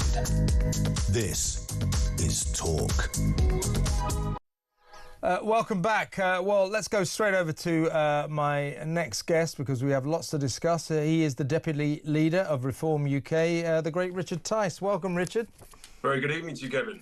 Well, first of all, I know you want to talk about the Manchester Airport cop beating trial, which ended sort of slightly unsatisfactorily. Now, we do know that the younger brother has been found guilty of viciously assaulting two female police officers. I hope he's proud of himself. And also another passenger on the plane who he said had racially abused his mother. His older brother, along with him, is charged with attacking a male officer. And the jury was unable to reach a verdict on that, so there will be a retrial. But first of all, your thoughts on the younger brother who is now a convicted female cop beater. As I say, I hope he's proud of himself. Well, let's see what the sentence is handed down by the judge. And so I'm pleased with the verdicts that have been delivered today. It's taken a very long time. It's taken a year, let's not forget, from the incident, just over a year, in fact. And you sort of wonder, well, we had the video footage within a matter of hours and days. So why has it taken a year to get to this point? It was pretty, frankly, the footage is pretty cut and dried, and that's, I think, what the jury have found in 3 of the 4 charges. And, I actually feel pretty vindicated because it was on Talk on the Wednesday after the Tuesday attack and assault that I said on the Jeremy Kyle show that something was wrong about the footage that had been released. And I said that I actually stood by the police officers. I saw that not one but 2 officers had taser guns out. All that footage was available to be seen by anybody else. And I was attacked relentlessly by friends and foes alike, including peers of the realm, who accused me of supporting police brutality, who accused me of fueling racism and Islamophobia. And there's one lady in particular, a lady called Baroness Gahir, who accused me exactly of that. She's the chief executive of the Muslim Women Network. Yep. And guess what? She's on the board of the Law Commission, and she's on the working group on the definition of Islamophobia. So, Kevin, if they get an Islamophobia law through, then someone like Baroness Gahir would have been arguing that I should be prosecuted for Islamophobia, and I could have been convicted for what I said on talkTV a year ago. And if I had been convicted, Kevin, then I quite possibly would have been ousted as a member of Parliament, duly elected by the good constituents of Boston and Skegness. This is the danger if we allow this country to go down this sort of biased, discriminatory nonsense of having a law on Islamophobia. So I'm calling out Baroness Gahir. I have done on social media this afternoon, and I'm demanding a meeting with her to receive a personal apology for what she says. Anybody's welcome to go to the Muslim Women Network to find out what she said, or onto my Twitter profile. I have to say, I'm pretty angry, and I require an apology from that peer of the realm. And she essentially called you Islamophobic and racist, or that you were fanning the flames of Islamophobia and racism. She was implicitly saying that I'm a racist and an Islamophobe. She accused me of supporting police brutality, whereas actually I knew that that the events were very different to what was being portrayed. And a few days later, it transpired. And there's another point that needs to be put out there. The Home Secretary put out a statement expressing her deep concern about the video. We now know that she had been told there was a full video and that there was been a major assault on the police officers when she put that out, and she made no reference whatsoever to the injured and assaulted police officers. So there's a lot of questions to answer by some people in very senior positions about why they took the stance they did. And what I want the Home Secretary to confirm is, had she seen the full video when she put out that statement, in a sense of deep concern about the what turned out to be the convicted thug? Yeah, there is now a conviction there, so the whole story has kind of changed. Listen, while I've got you on, Richard, some new shocking statistics, kind of sadly inevitable, came out today that knife crime has nearly doubled in a disastrous decade of decline under the hopeless London Mayor Sadiq Khan. Now, there's a rising star in your party, a lady called Layla Cunningham, who I actually happen to know socially a bit. I was friends with her sister. Anyway, she confronted Mr. Khan, or should I say Sir Sadiq, although we have a policy. I wish you wouldn't. No. I did announce a policy on this programme that we would never call him Sir Sadiq. So this is Mr. Khan being called out by Layla Cunningham. Mr. Khan, I'm a Westminster City Councillor. I just wanted to ask you on your thoughts on knife crime going up by 60% in the past 2 years. No, this is the Met thing. Knife crime 60% up, and you don't care. Nothing to say? Nothing to say? Nothing to say about knife crime going up? 81,000 phones stolen? Nothing, you don't care? If you want to write in. If you want to write in, they say. Great. Mr. Khan, will you accept the debate for Nigel?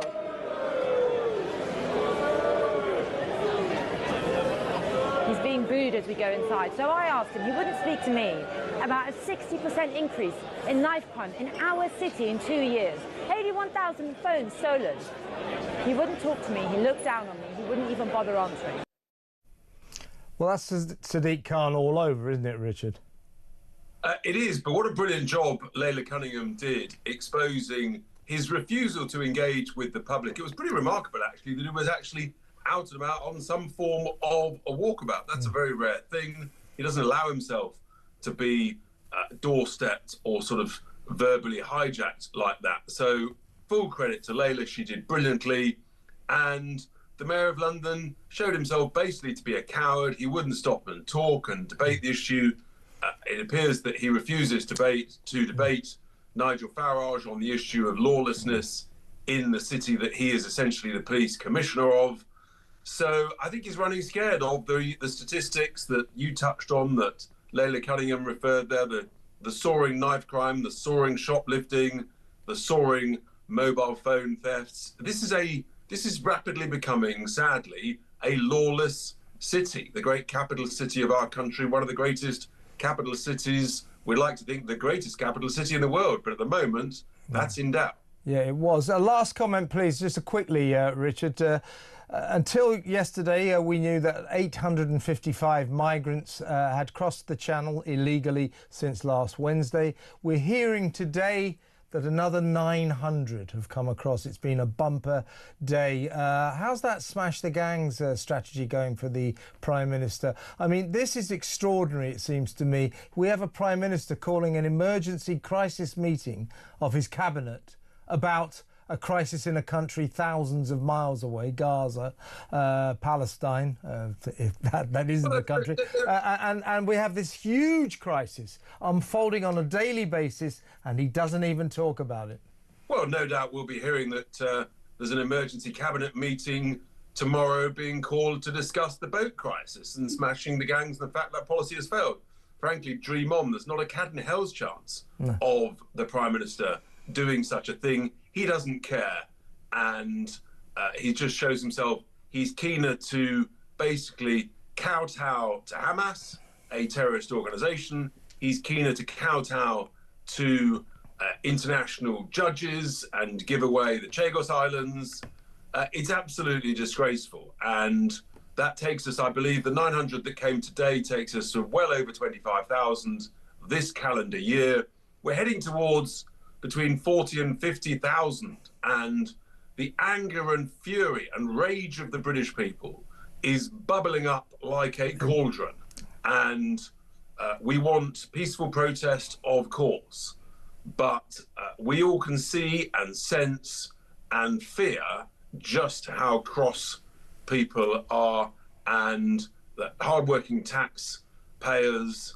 We don't want our taxes to go to support these young illegal migrants crossing the channel. We want our taxes on our own public services and our own housing for ourselves. Absolutely. No one else. Absolutely. Richard, really good to talk to you. Thanks for coming on. That's Richard Tice, Deputy Leader of Reform UK. When we come back, we're going to talk about two egregious examples of animal cruelty. You know me and animals. So we're going to do that after these messages. Stick around.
You're absolutely right, Peter. It's an absolute disgrace. We've had the work. We thought it was bad enough when police officers were not investigating these things, when alleged community leaders could stop things, and we were told that not investigating grooming gangs was some kind of social cohesion.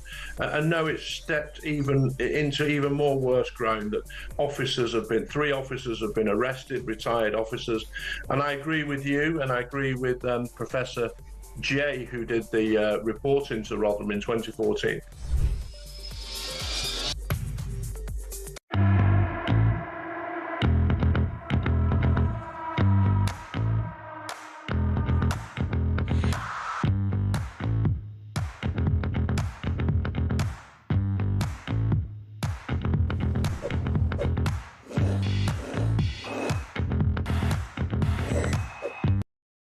Across the UK, on DAB+, on your smart speaker, on your smart TV, and on your side. This is Talk. Welcome back. Let's get straight to it. Let's go over to the Chief Executive of Save the Asian Elephants, Duncan McNair. Welcome, Duncan. Thank you, Kev. Good evening. Now, I want to talk to you about the elephants, of course. I also want to put your way a horrible story of dreadful cruelty to a magnificent lion that's been shot by these trophy hunters, lured out of its safe area with meat and then shot between the eyes.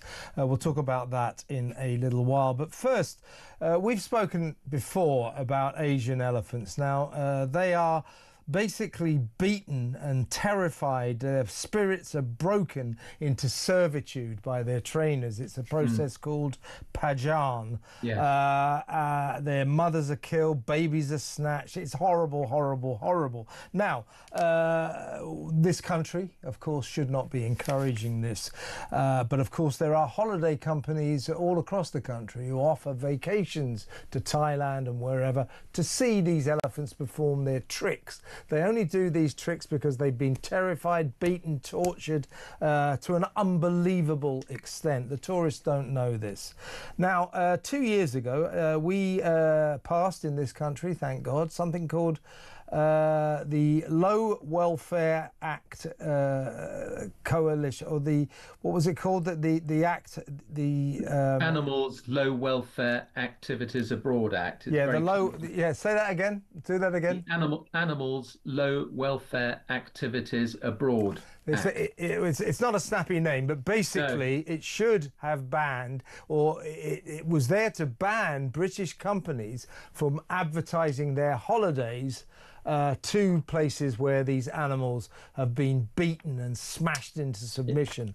Now, that act is in place, and yet we haven't implemented it. Why is that? What's going on? Well, that's for the government to answer, this present government, and it is one of the big questions. So this act is... By the way, Duncan, sorry to interrupt. Just for those watching on YouTube, you're seeing this pajan process. It is disgusting, but carry on, sorry. Yeah, sure. Well, this act should be, and it's perhaps the most significant animal protection act ever in the UK, throwing a lifeline to so many endangered species. What it does is to operate, or should, a domestic ban here in the UK on the advertising of any practice abroad that brutalizes any vertebrate species. So certainly the Asian elephants, but also you add to the mix, baby monkeys enslaved from forests for a life of selfies and profile pictures, tiger cubs just photo props, then drugged and chained for life in tiny cages, walking with lions who are sold on for canned hunting where they're shot dead in cages for fun, cowering and terrified, dolphins in tiny featureless pools, ostriches brutalized by being ridden by big fat tourists and in agony having their backs broken.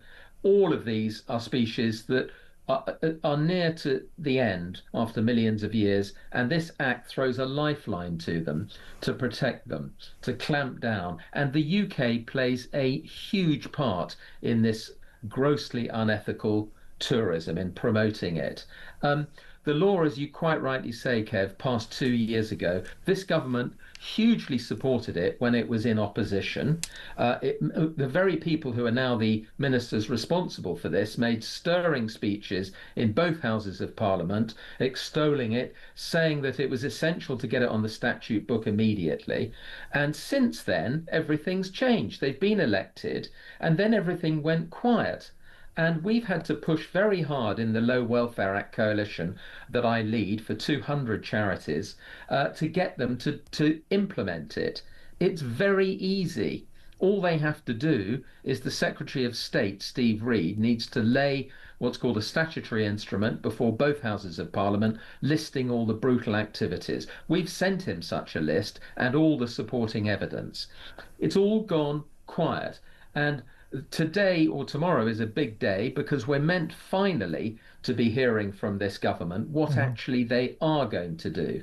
But we're very concerned. This act passed with enormous public support, huge parliamentary support, instant approval by the King with royal assent.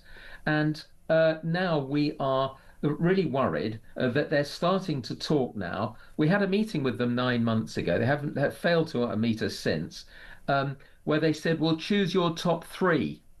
Well, we sent them dozens of brutal activities. There are many more than three, and we felt that was demeaning.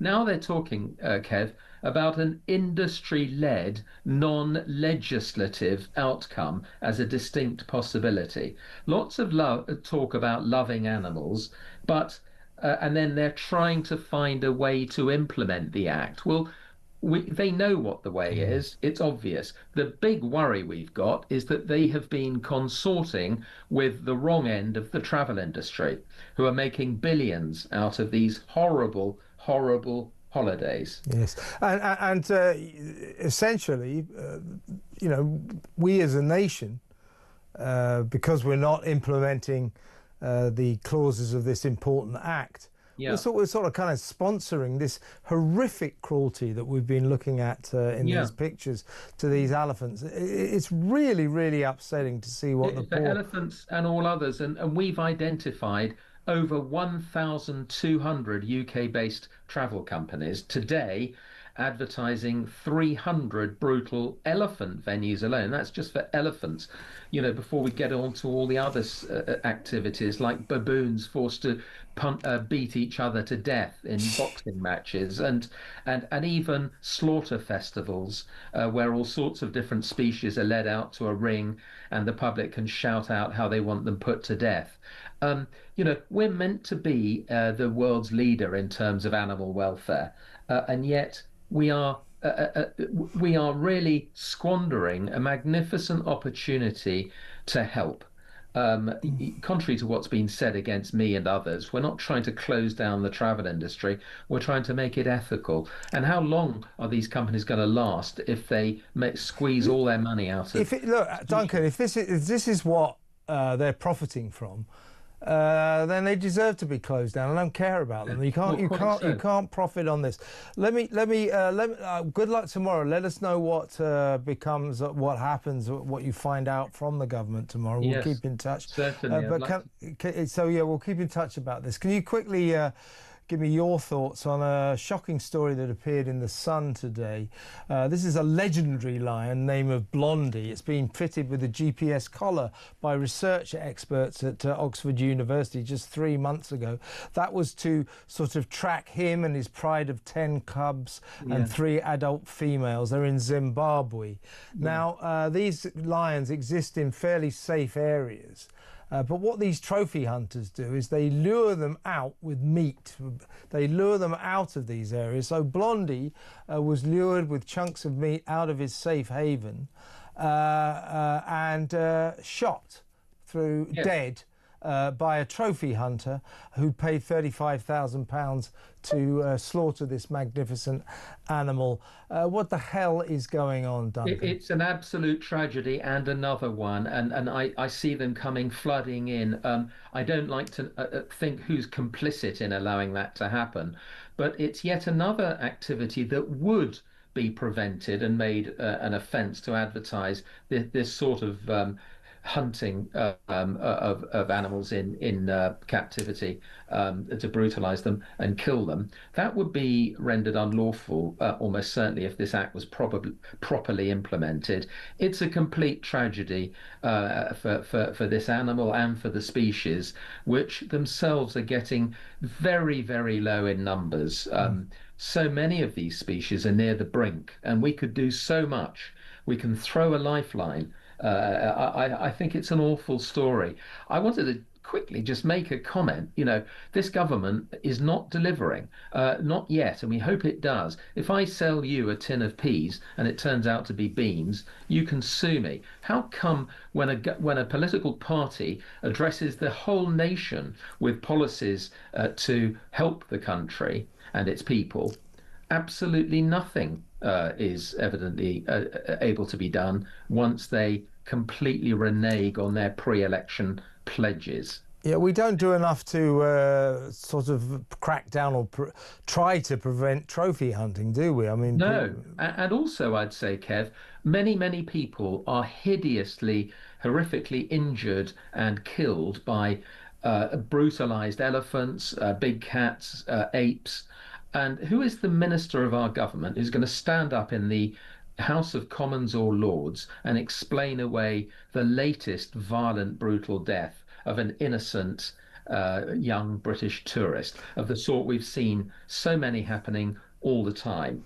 So even if politicians don't, or some of them don't care about animals, they should surely at least pretend to care about our fellow humans. And I hope that there will be a political consequence if they fail to implement this law and the horror of further human deaths happens, and someone should be responsible. At the moment, the buck is with the Secretary of State for Environment, Steve Reed. Well, give him hell, Duncan, and keep in touch about how it goes tomorrow. Really good to talk to you. Keep up the great work. That's Duncan McNair, Chief Executive, Save the Asian Elephants. Let me know what you think about both those horror stories of why do we treat animals like this? Why do we do it? It just makes me sick. 0344499 1000. Next up, Mike Neville, former cop, will join us to discuss a couple of crime stories. Stick around.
Across the UK, on DAB+, on your smart speaker, on your smart TV, and on your side.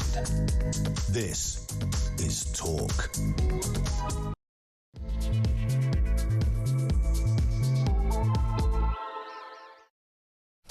Welcome back. For the next half an hour, we'll spend the time in the excellent company of former Scotland Yard detective Mike Neville. We've got a couple of stories to talk about. I want to return to the horror, the latest horror to emerge from the rape gang scandal. That is that 5 vulnerable young women exploited when they were children by the grooming gang say they were also raped by local police officers.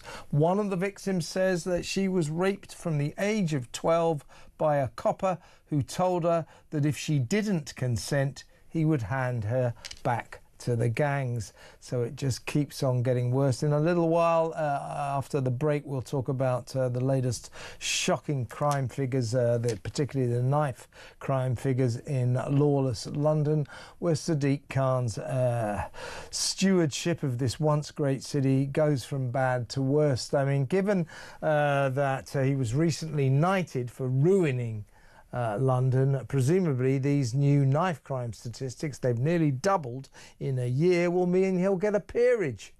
I mean, oh my God, what is going on? Anyway, first of all, let's talk about the rape gang scandal. Warm welcome to Mike Neville. Hi, Mike. Good evening, Kevin. Thank you for having me on. Always a pleasure. Well, actually, a few words from you first about the Manchester Airport cop beating trial. You know, we waited a very long time for those brothers to be charged. Now, one of them, the younger brother, has been found guilty of a vicious attack on two female coppers. We saw the footage, very, very distressing. One of them, blood all over her face, screaming. He's also been found guilty of headbutting a fellow passenger, or a passenger on a plane he accused of racially abusing his mother. His older brother was not found guilty of anything. Basically, his older brother and him were also accused of attacking a male copper, a guy called Zachary Marsden, I think PC Marsden, and the jury were unable to reach a verdict on that, and there will be a retrial.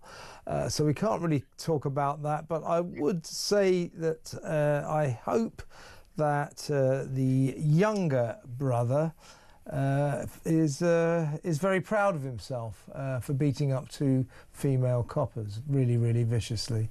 I don't know what sentence he'll get, but one would hope it's severe. I'd hope it was a severe sentence. I mean, police officers, you know, they don't go out on duty to be beaten up. They were there to protect us. They were there at the airport to protect the passengers. And the viciousness of the violence towards those female officers were for all to see. And of course, we had the dangers beforehand where they showed one set of footage without putting the whole thing in context.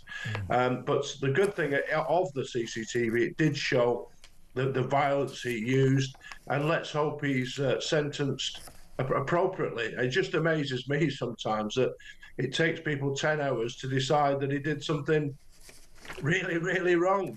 Well, exactly. But we better leave it there, because there's another trial coming up where both brothers will face the charge of attacking a male police officer, PC Zachary Marsden. He was the one who was filmed seemingly kicking one of the Muslim brothers while he was on the ground.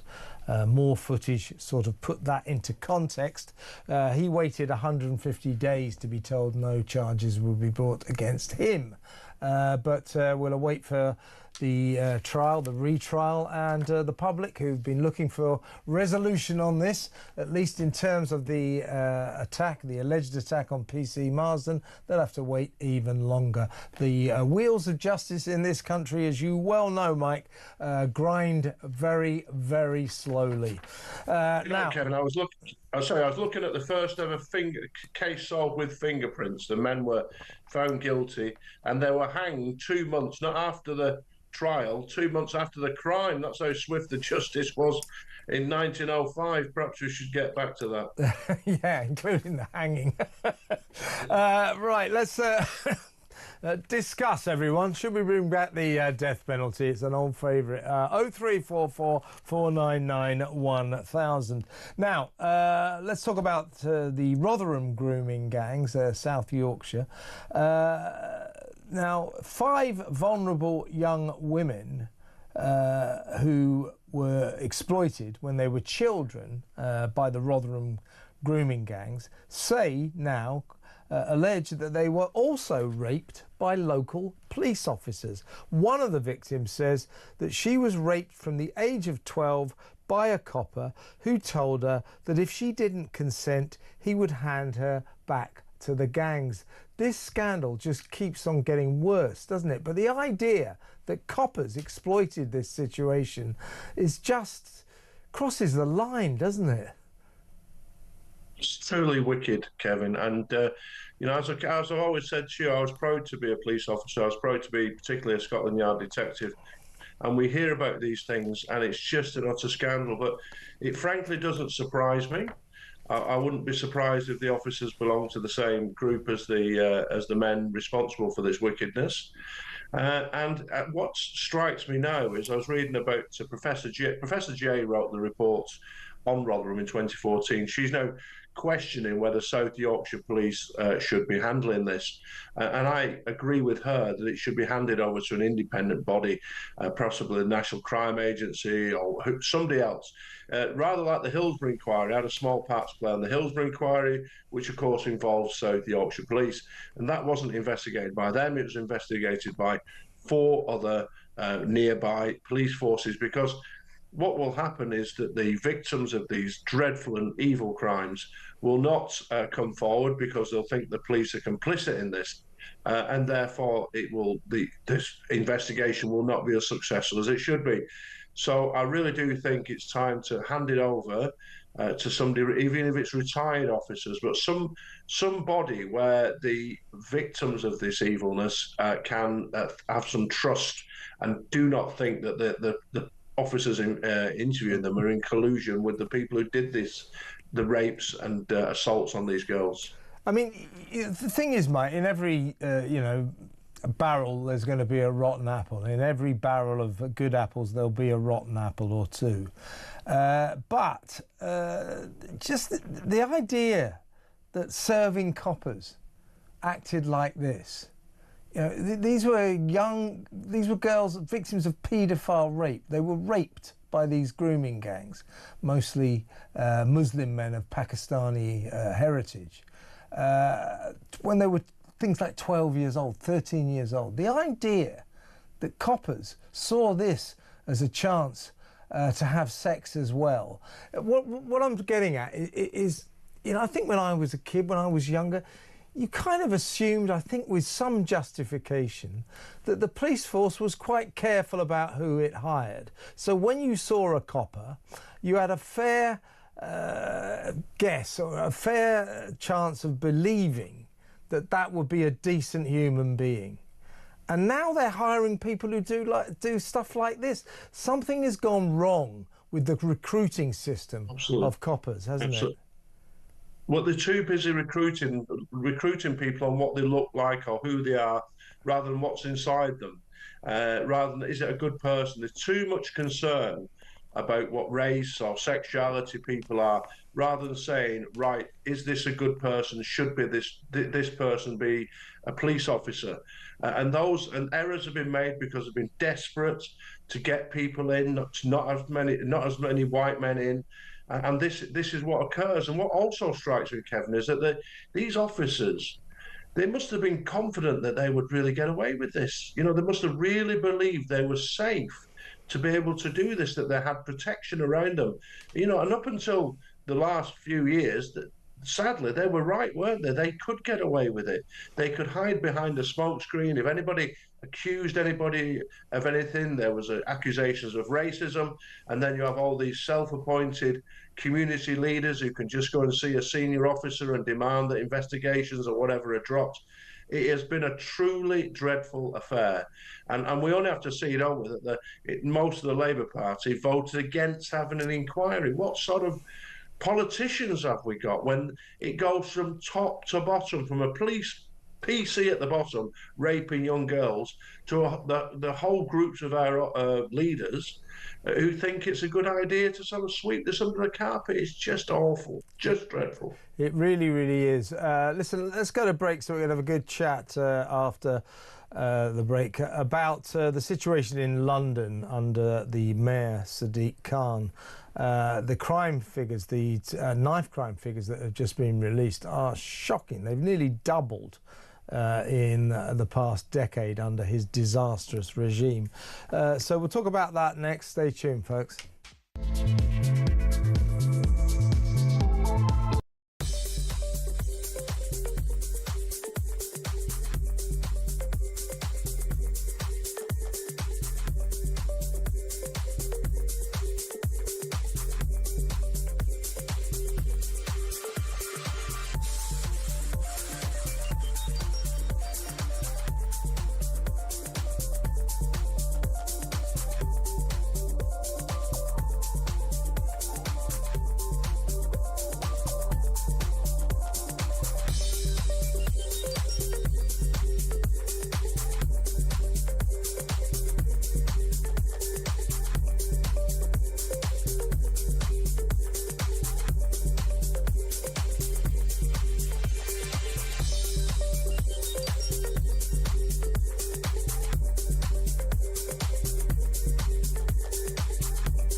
You're absolutely right, Peter. It's an absolute disgrace.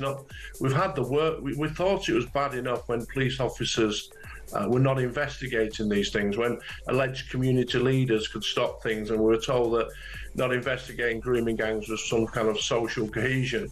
And now it's stepped into even more worse ground, that three officers have been arrested, retired officers. And I agree with you, and I agree with Professor Jay, who did the report into Rotherham in 2014.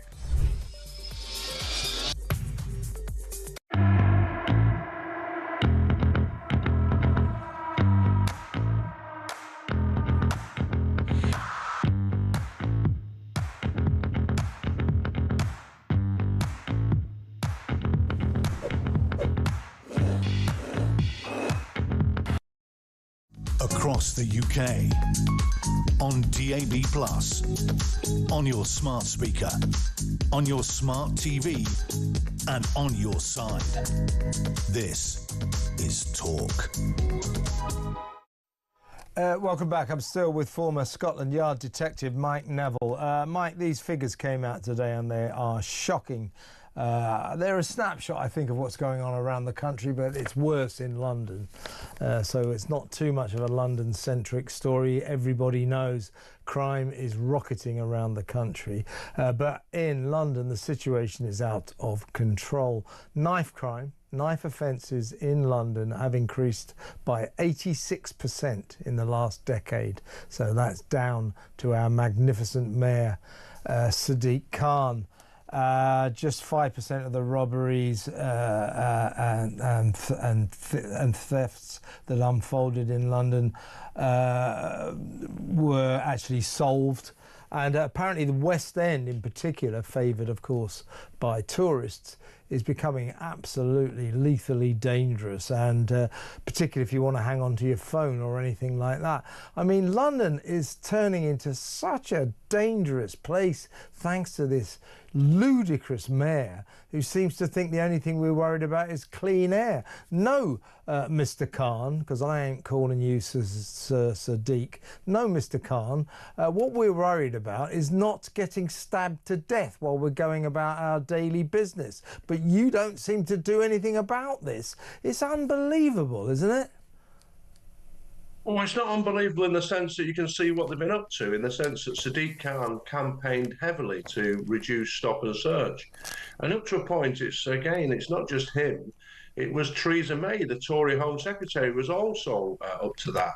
And the Deputy Commissioner, Mackie, he was actually knighted, and one of the reasons given was that he'd reduced stop and search. And all these are done because the police are consistently accused of racism.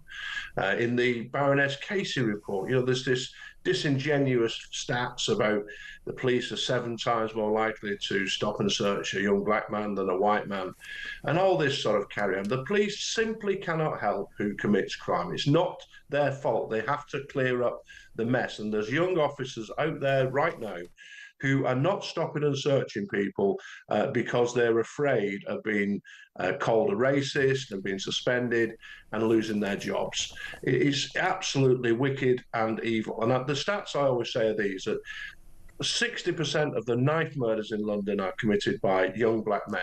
And there's a report out today that says, the black population of London is 13.5%. But it's not women or girls doing this. It's not young children, or it's not elderly males. It's young black men. So that's about 2 or 3% of the population. So the police can't help but target certain groups to do this. And when they stop targeting it, the losers are young black men, because they're often the victim of these killings and stabbings. The stabbings are about 1/3 of all the crime, and then the other 2/3 are robbery. And then the other end of the scale, of course, Kevin, is the fact that only about 1/3, where in the times past, over half of robbers, or 2/3 of robbers would go to jail. Now it's about half go to jail. So even if the police catch this 5% that you noted earlier, that very few, a load of them are out straight away and never sentenced. So from top to bottom, there's a real big issue here, and the losers are the people who live and visit London, and it seems to be a lawless place at the moment. Now, Mr. Khan came to power in 2016, so I guess we can let him off for the first couple of years of this. But since 2014, so that's 10, 11 years, isn't it? Best part of a decade, I guess. There have been in the capital city in London, wait for this, 16,879 knife crimes. Wait a second. I've got that wrong. No, sorry, I've got that wrong. There were, and we can blame Mr. Khan for this, there were 16,879 knife crimes last year. That's extraordinary, isn't it? In a year, 16,879. I don't know how many that works out a day, but it's a fair few. We'll try and do that. I'll do some maths in a minute. But Sadiq Khan, Mr. Khan, gets knighted for this. What the hell is going on? Talk about rewarding failure. I mean, it's the political classes. The political classes have been trying to get rid of stop and search for decades. I remember the sus laws being got rid of in about 81. You couldn't stop and, they had wider powers of stop and search. And then they've had to bring in these wider powers of stop and search because areas are affected, people are running around with knives. And I think the other thing as well, Kevin, is that knife crime and stabbings and robberies, they used to be seen as something of the night, like Jack the Ripper in the foggy, dark street. Well, just the other day, I think it was Monday, there was 4 men stabbed, 2 of them fatally, at 1 o'clock on a Monday afternoon in a factory. Yeah. So it just seems to be everywhere. It's not something that's hidden. It's not something criminals killing criminals. It is something which impacts on everybody. People are now afraid to wear fancy jewellery, take out their phone. You've got to be hyper cautious when you're doing that. And I think, and people have given up on the system. They just see that, you mentioned theft, it's only 1% of thefts are solved, 5% of robberies, 1% of thefts. And so even if it gets taken, they get the phone stolen, it's got a tracking device, they can see it's in a certain place, nothing's done about it. The villains escape once again. And even, as we say, they get caught on the one out of 20 occasions that they do, and very little is done to them. Yeah. And the community are afraid, I suppose, of going on the streets, and that's not good. Well, I've done the calculations in my head. I'm a mathematical genius. That figure that I just read out, what was it, 608, start that again, Kevin. 16,879 knife crimes in the last year. That adds up, that computes to 46 a day. 46 a day. And this guy gets knighted. Can I give you an interesting statistic? I read this in The Spectator, actually, that in 1951, the population of London was 8 million, so it's only 1 million less than it was today. In 1951, there was 214 robberies reported, 200. When was that again, Mike? 1951. In 2023, there was 30,000 robberies. Oh my so you work out what's changed from 1951 to 2023, that there's been from 214 to 30,000 robberies. That's how London has changed. I tell you, we've lost the Britain we once knew and loved, and it's down to appalling politicians like Sadiq Khan. I always want to say to him, look, mate, if I was obsessed with clean air, do you think I'd be living in a city, place like London? Of course I wouldn't.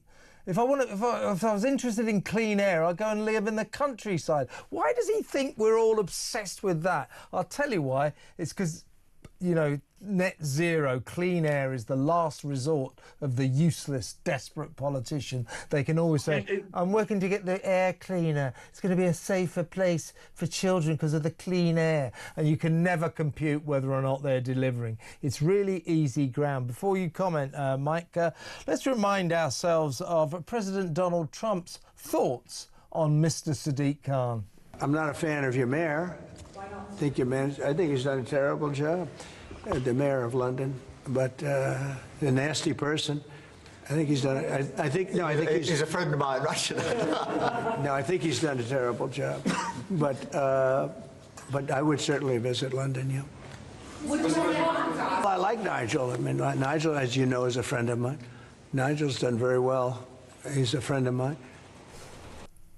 Talking about Nigel Farage there, but his verdict there, Mike, on Sadiq Khan, a nasty man. You know, maybe that's getting a bit personal. But if you can judge a man by his friends, there's Keir Starmer saying, he's a friend of mine. Yeah, big deal, mate. Yeah, great friend to have.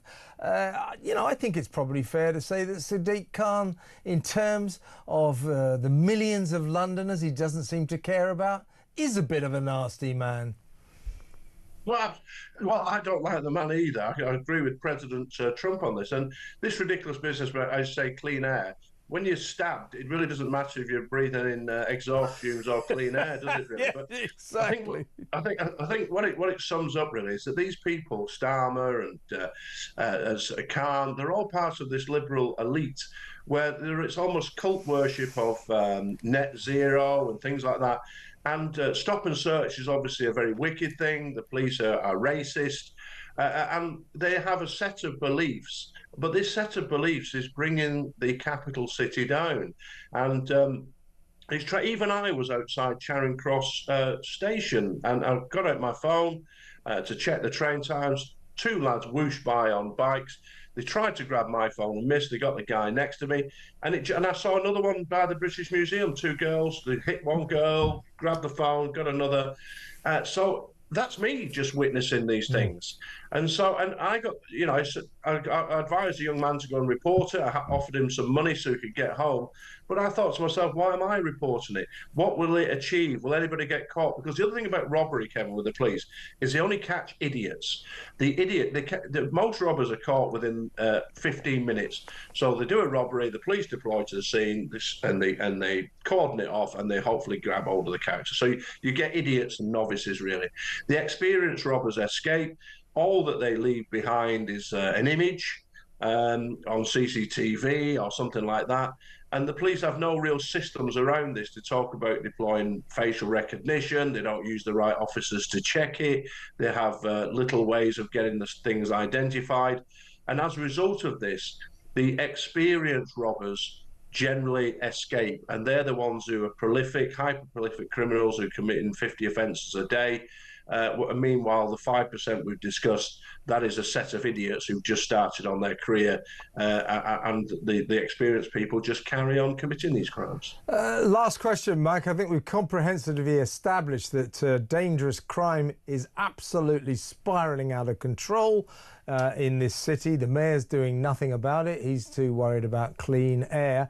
What should be done? If we had a decent mayor, what would he or she do to start to tackle this crime epidemic that is turning this city into a dangerous hellhole?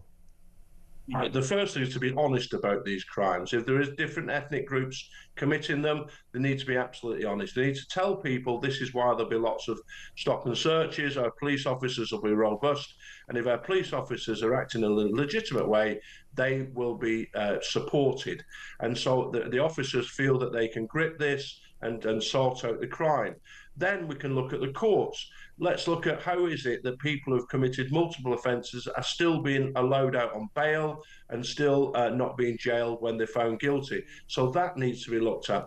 The whole system, from the moment of doing the intelligence work, doing the stop and search, getting them into the police station, getting them before the court, and then getting them put in prison. The whole thing needs to be looked at. And the politicians need to be supporting the police who are trying to get safety to the community. Because at the moment, police officers feel vulnerable, and it's easier not to do things rather than do something and risk losing your job. Well said, Mike. Really good to talk to you. Thank you so much for your time. That's Mike Neville, former Scotland Yard detective. What do you think should be done? It's not just in London, it's all over the country. What should be done to halt this crime wave that's consuming the nation? It really, really is. Look at shoplifting. People just do it. I mean, half the trouble, as Mike's implying there, people commit crime with impunity. you know, you pretty much know if you break the law, you're pretty unlikely to be nabbed for it or convicted. Coppers don't really care. What's going on? What would you do? 03444991000. Let's go to break. When we come back, your messages, your WhatsApp voice notes and your phone calls, most importantly. We'll have a talk. It's good to talk on Talk. That next. Stay tuned.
Across the UK, on DAB+, on your smart speaker, on your smart TV, and on your side. This is Talk. Welcome back. Let's go straight to the phones. Here's Peter in Croydon. Hello, Peter. What would you like to say? Hello, Kevin. Yeah, I mean Starmer. He's got a jellyfish has got more spine than him. Yeah, absolutely. He does have the spine of a jellyfish. Yeah, he's an invertebrate, isn't he? Well, yeah, I nicked that one off Julia Hartley-Brewer. So anyway, no, I mean he could have had a chance to do it to accept Palestine as a state. He could have done it in front of Trump, but he didn't. And he could have waited and spoke to Parliament. But like I say, he hasn't got a spine. So that's my point. Another point is people don't talk about, Kevin, is the fact this humanitarian crisis, which I think it's overhyped, to be honest with you. Elon Levy, it was on video this morning on Mike Graham's show. Yeah, he's a spokesman, isn't he, for the IDF, am I right? Yeah. Yeah, there was tons and tons of food waiting to go in. But the UN are so pathetic and corrupt. They wouldn't let it in. I mean, it's pathetic. Another point. Go on. Sorry. Yeah, another point I want to make is people forget there are 2 million people in Gaza. The women, they pop out children like anybody's business. 137 a day apparently, and you can fit Gaza in between. Somewhere up in North London, all the way to it's the most overcrowded, densely populated strip of land on Earth. You're right. I mean, I suppose that they have a lot of kids because birth control's not particularly big there. But I don't think that is the nature of their problem. I tell you what is going on, though, or what a lot of people fear, is that even these airdrops of aid, that's not going to starving people. That's not going to the people who need it. It's the wrong kind of people who are getting it. And when these lorries come in, I've seen video. I'm not saying this happens all the time, but I've seen video of these trucks basically being escorted through Gaza by Hamas, firing rifles into the air. In other words, the aid came in for the poor Gazan people. Hamas grabbed hold of it, and apparently they're known to go to the border and kind of flog it to Jordan and Egypt and stuff like that. So it's murky. I mean, to be fair, journalists aren't really allowed to sort of have a good look at what is going on there. But, you know, when you hear this story about, you know, the horror and the suffering, well, we don't really know the full extent of the story. I mean, for a fact, when people genocide, it's genocide. It does not qualify for genocide. Genocide is a legal definition, and that definition has not been reached in Gaza. Also, Gaza is not officially statistically suffering from a famine. That is dictated by the IPC organisation. They come up with criteria requirements that have to be reached before you're in a famine. Gaza is neither suffering genocide nor a famine. That's official. That said, conditions there are obviously appalling, and we would like that situation to end. So Hamas, how about this? Release the hostages, then Israel will do a peace deal. That's what they should do, shouldn't they? That's all they have to do, Kevin. And one more point about BBC journalists. Yeah. Say, for example, Jeremy Bowen went in there and he got killed. Yeah. What would happen? They'd blame Israel, wouldn't they? They'd blame, oh, no, you shouldn't let us in. You know, whatever Israel do is wrong, isn't it? Yeah, well, if Jeremy Bowen did go in, you know we'd get a vehemently anti-Israel version of events from him, in line with the BBC's anti-Israel policy. Some might say anti-Semitic policy, but I couldn't possibly comment. Peter, good to talk to you. Thanks very much for a good call. WhatsApp voice notes. Here's Sam on the veterans that we spoke to earlier in the show, the veterans that are getting made homeless. Kevin, it's disgusting that these veterans have been kicked out of their accommodation. Let's face it, to house probably fighting age men who in the past may or may not have fired an AK-47 or an RPG at these same brave soldiers, judging on where they're coming from. Good one, Sam. This is a text from Rob in Wiltshire. He says, just watched your interview with the two veterans. To see a grown man cry, that was Gary, wasn't it? The guy who at one point tried to kill himself. He was telling us about this. Just watched your interview with the two veterans. To see a grown man cry was devastating. What the hell has our country come to? I am ashamed of this government to allow this to happen. I agree with Isabel. Let's see what the next tenets will be. I hate what they are doing to our special country, our sacred country. Yeah, with you, Rob. It's getting frustrating, isn't it, to say the least. Let's listen to another WhatsApp voice note. This is Sharon on Palestine. Hi, Kevin. Yesterday was a dark day for Britain and a dark day for our Jewish community. Just when I think the Prime Minister cannot sink any lower, I am always proven wrong. Just as always, lots of talk and no substance. The PM's cloak and dagger approach to governance and continuous subversion of democracy should be raising serious questions on his fitness for office. Well, Sharon, I couldn't agree more. His fitness for office, I mean, the jury's not out on that. We know the verdict. He's not fit to do this job. He's not up to it. Nor is his government. They're making a complete mess of this country. We are in a terrible state, and it's down to this strange little weirdo of a Prime Minister we've got who just doesn't seem to have a clue what he's doing. It's extremely worrying. I'll tell you what, let's go to break. Georgina, our fabulous Georgina in London, is waiting. We'll go to break first and we'll talk to Georgina afterwards.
You're absolutely right, Peter. It's an absolute disgrace. We've had the work. We thought it was bad enough when police officers we're not investigating these things when alleged community leaders could stop things, and we were told that not investigating grooming gangs was some kind of social cohesion. And now it's stepped into even more worse ground, that three officers have been arrested, retired officers. And I agree with you, and I agree with Professor Jay, who did the report into Rotherham in 2014.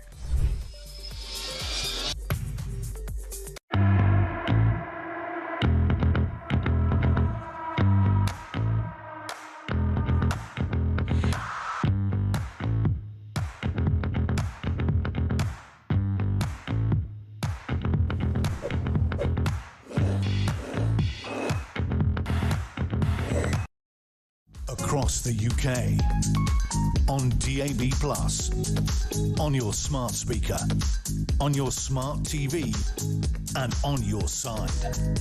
This is Talk.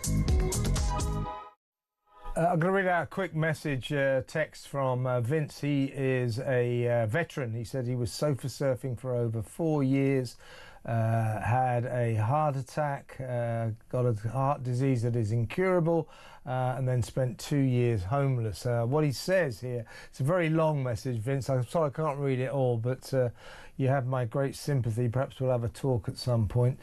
He says, not one council in the UK supports veterans. They are the very bottom of the list when it comes to housing. Councils will do and say anything not to house veterans or get veterans out of property. The law was changed, forcing councils to house all veterans. Every council does what it can to ignore that law. And I think that was kind of borne out by what we learned earlier on when we spoke to our friends who were getting pitched out of their accommodation in Bolton. Right, let's go back to the phones, and she's been waiting patiently, but it's always a pleasure to talk to her. Warm welcome to the great Georgina in London. How are you doing, Georgina? Good evening, darling.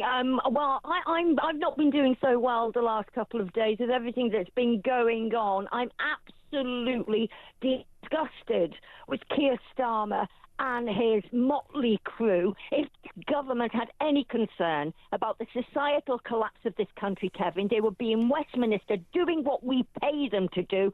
That's their job for the better of the British people, not going in about Palestine. I'm absolutely disgusted. These are not our allies. They're nothing to do with us. What are we doing, getting stuck in the middle of a problem with Palestine when we need to be concentrating on the best for our own people, our veterans, our elderly, our disabled, the people who care about this country, not come overs. I'm absolutely sick about it. And also, while I'm on the subject of being really angry, I saw your video yesterday about the way these migrants are living. Yeah, it's amazing, in these isn't it? hotels, 4-poster beds. Oh, are you kidding me? I'm afraid I'm not. I'm afraid I'm not. Living on the street, Kevin, sleeping. We had a man on the television tonight in tears. What's Keir Starmer thinking about? Well, I'll tell you what I think for what it's worth.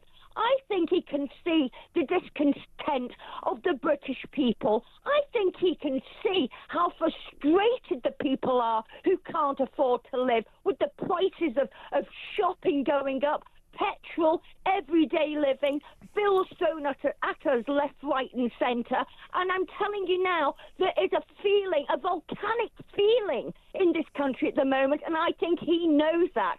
And I think he's waiting for something to kick off, so it will be just like Southport last year, which was absolutely horrendous. Horrendous. He knows it's coming, and then he will say, well, for the best for the British people and for your safety, we have to bring in digital ID. I'm waiting for that, Kevin. Oh yeah, he's going to try.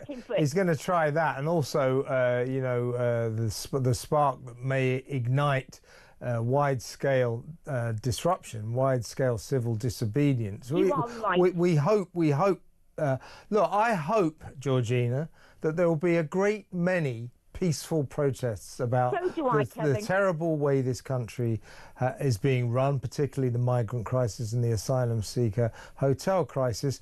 Unfortunately, those protests have a tendency to sort of get out of control, and yet they may turn violent. So I hope there's no violence, but the chances are there will be, and I think we're on the brink. And you're right, Keir Starmer knows this, and if it does kick off, you know what he's going to start doing? He's going to start chucking us all in jail again, isn't he? Yeah, well, it just goes to show a distinct lack of concern for this country, and I love my country. And you know what, Kevin? I love the British people. I love them dearly, and I don't care what colour they are. The British people, they can be brown, they can be black, they can be yellow, they can be goddamn green for all I care. They can be Jewish, Georgina. They can be Jewish. Although the Labour government doesn't really like Jews, does it? It seems to me.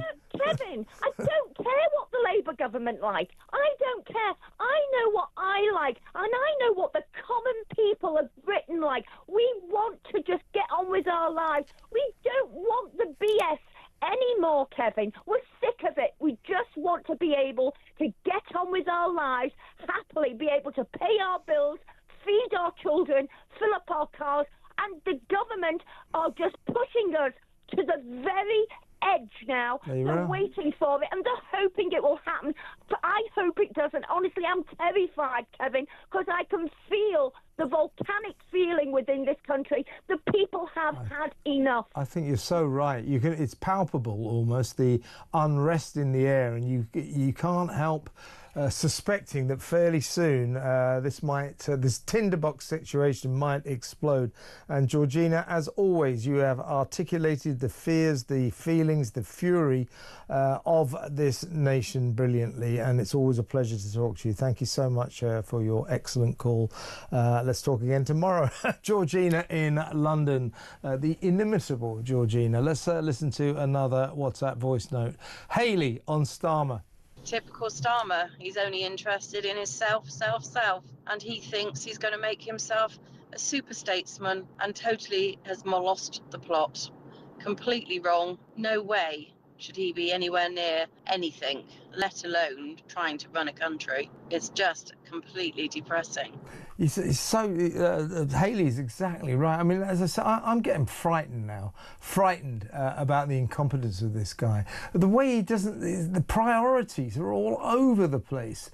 And as I was saying to Isabel Oakeshott earlier, this is the big thing that really concerns me about Keir Starmer, and indeed his cabinet.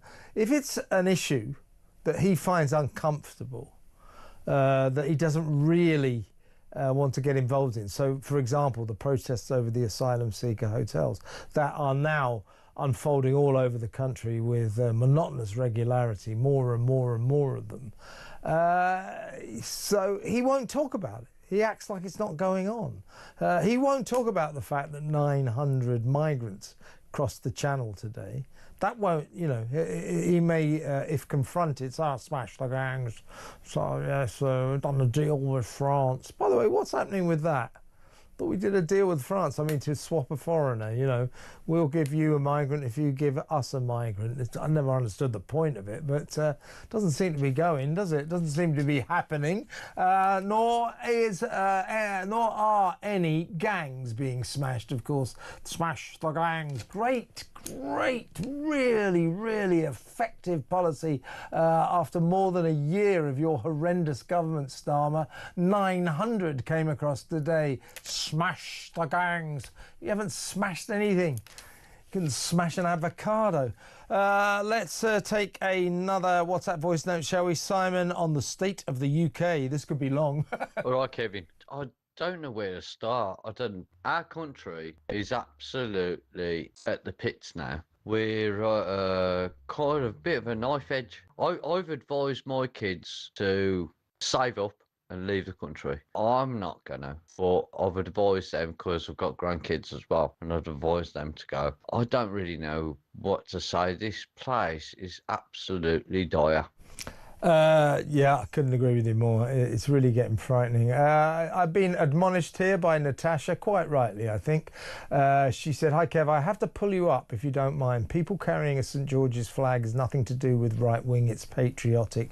Totally right, Natasha. I didn't phrase myself very well when I was talking to Rupert Lowe. What I meant is, St. George's flag, great, be proud of it, absolutely. But when these, kind of protesters come in, some of these far right and far left agitators, often the right wingers do bedeck themselves in St. George's flags. I wasn't trying to talk about ordinary people who have every right to be proud of their flag. I didn't phrase that very well. But quite right, Natasha. Quite right to pull me up on that. Right, let's talk to Charlie in Manchester. Hello, Charlie. Hi there, Kev. How are you doing? I'm all right, I suppose. Yeah, it's hard to be positive, isn't it? With all it sure is. H1T that's going on. Yeah. Yeah. No, I'm just wondering how on earth our Prime Minister can, on the one hand, prescribe a terrorist organisation, protesting in favour of Hamas, a couple of weeks ago, and then all of a sudden he's actually pandering to them. It's a really good point, because officially the stance of our government, this is not a debating point, this is officially the stance of the government.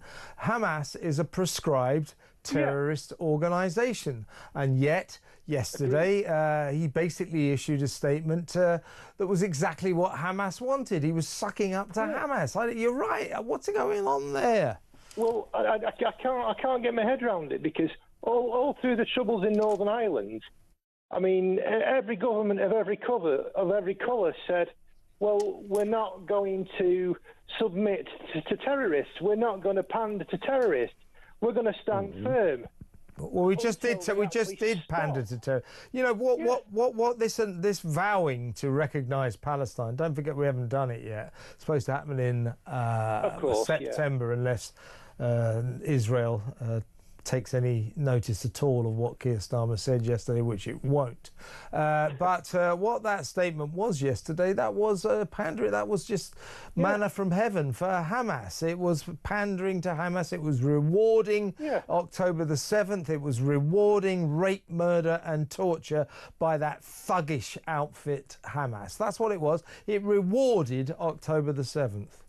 It's as if we've learned absolutely no issues whatsoever from history. I mean, the reason why the troubles in Northern Ireland settled down is because one of the leaders actually came to the table and said, no, we're going to stop the violence, we're going to stop the sectarian killings, we're going to stop blowing people up, we're going to stop all that, and we're going to use diplomatic channels. Now, has that actually happened in Gaza yet?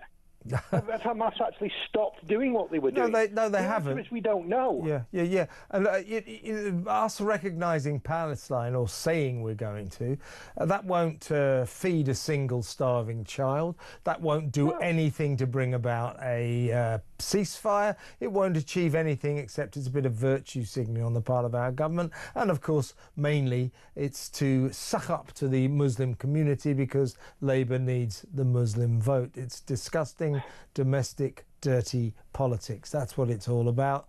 And along the way, we've ruined what little relationship we had left with our oldest ally, one of our oldest allies, Israel, and we've alienated Donald Trump and America. So well done, Keir. Brilliant work. Charlie, got to move on, but good call. Thank you very much. Call me again. Charlie in Manchester there.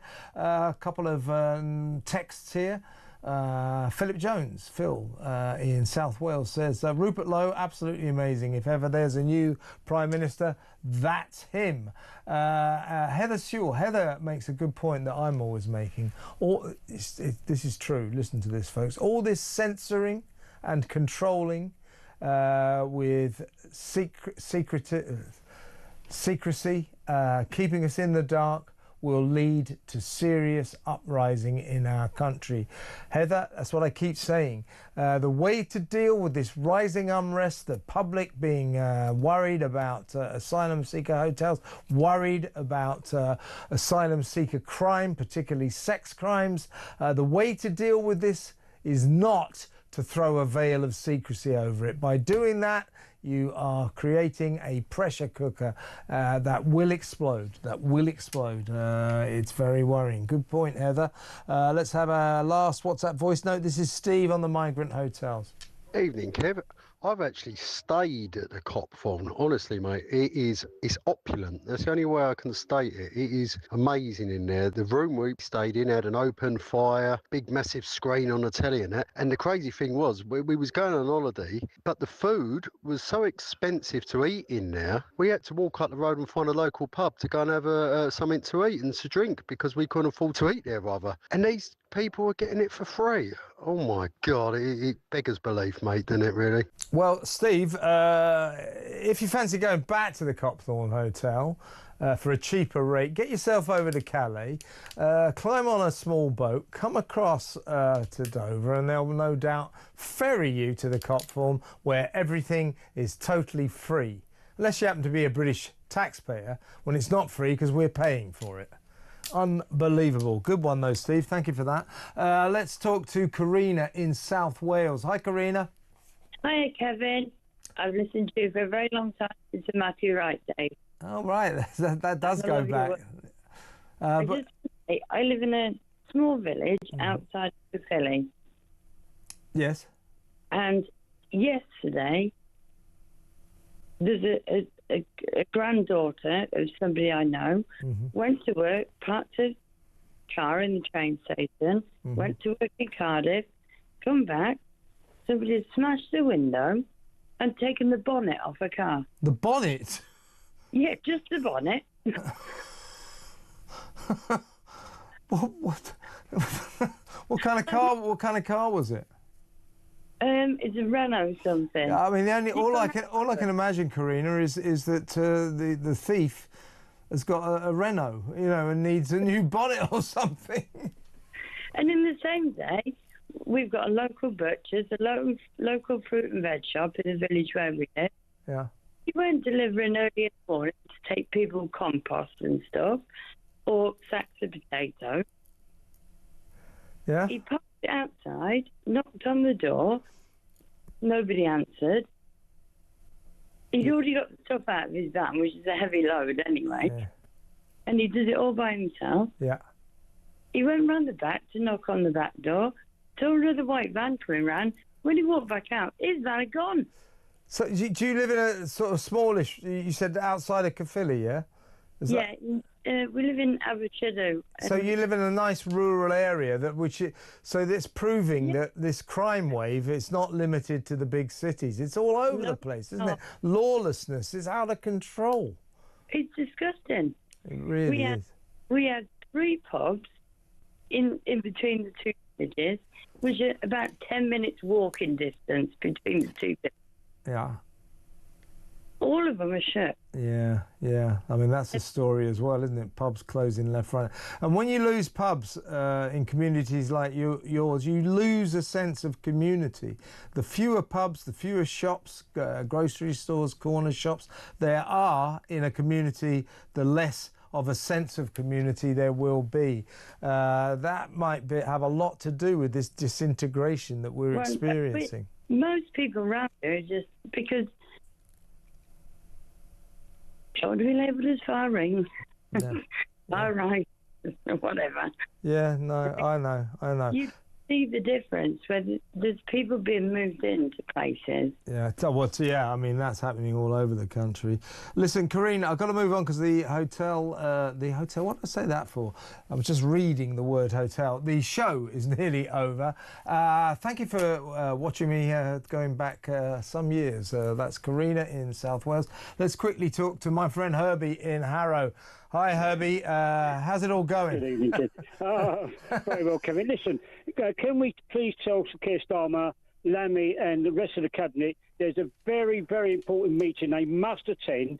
They need to get on the rocket to Mars and don't tell them it's a one-way ticket. Yeah. Only they can go anywhere they like as long as it's a one-way ticket. It's a one-way ticket. You know, it's a very, very important meeting tomorrow. The cabinet, Lammy, and Sir Keir Starmer, and our mate from the mayor can go there, have a visit tomorrow. One-way ticket. Thank you very much. Goodbye. Yeah. So Mars will then have a new population of space aliens, otherwise known as the Labour cabinet. Listen, Herbie, show's nearly over. Give me a call tomorrow. Let's have a proper chat. Thanks for ringing, as always. Herbie in Harrow, and Petri Hoskins is in the studio. How are you doing? Hello there. I'm really good, actually. Yeah, I've got a packed show coming up as ever. We're going to be talking about famine, because there's a lot of talk about famine at the moment, but what is it? Yeah, I'll tell you what it isn't. It's not happening in Gaza. That is not an official famine. No, it isn't. And because the IPC have a strict criteria. But Ethiopia wouldn't declare famine just like it's not experiencing genocide either. Exactly. These are technical terms. They are technical terms, exactly. Yeah. So I want to talk about that, and also what is happening, what happens to the human body and how often you need food, and why is it. I just think we talk about it, but we don't really understand it. So that's what I'm going to be doing in a few minutes.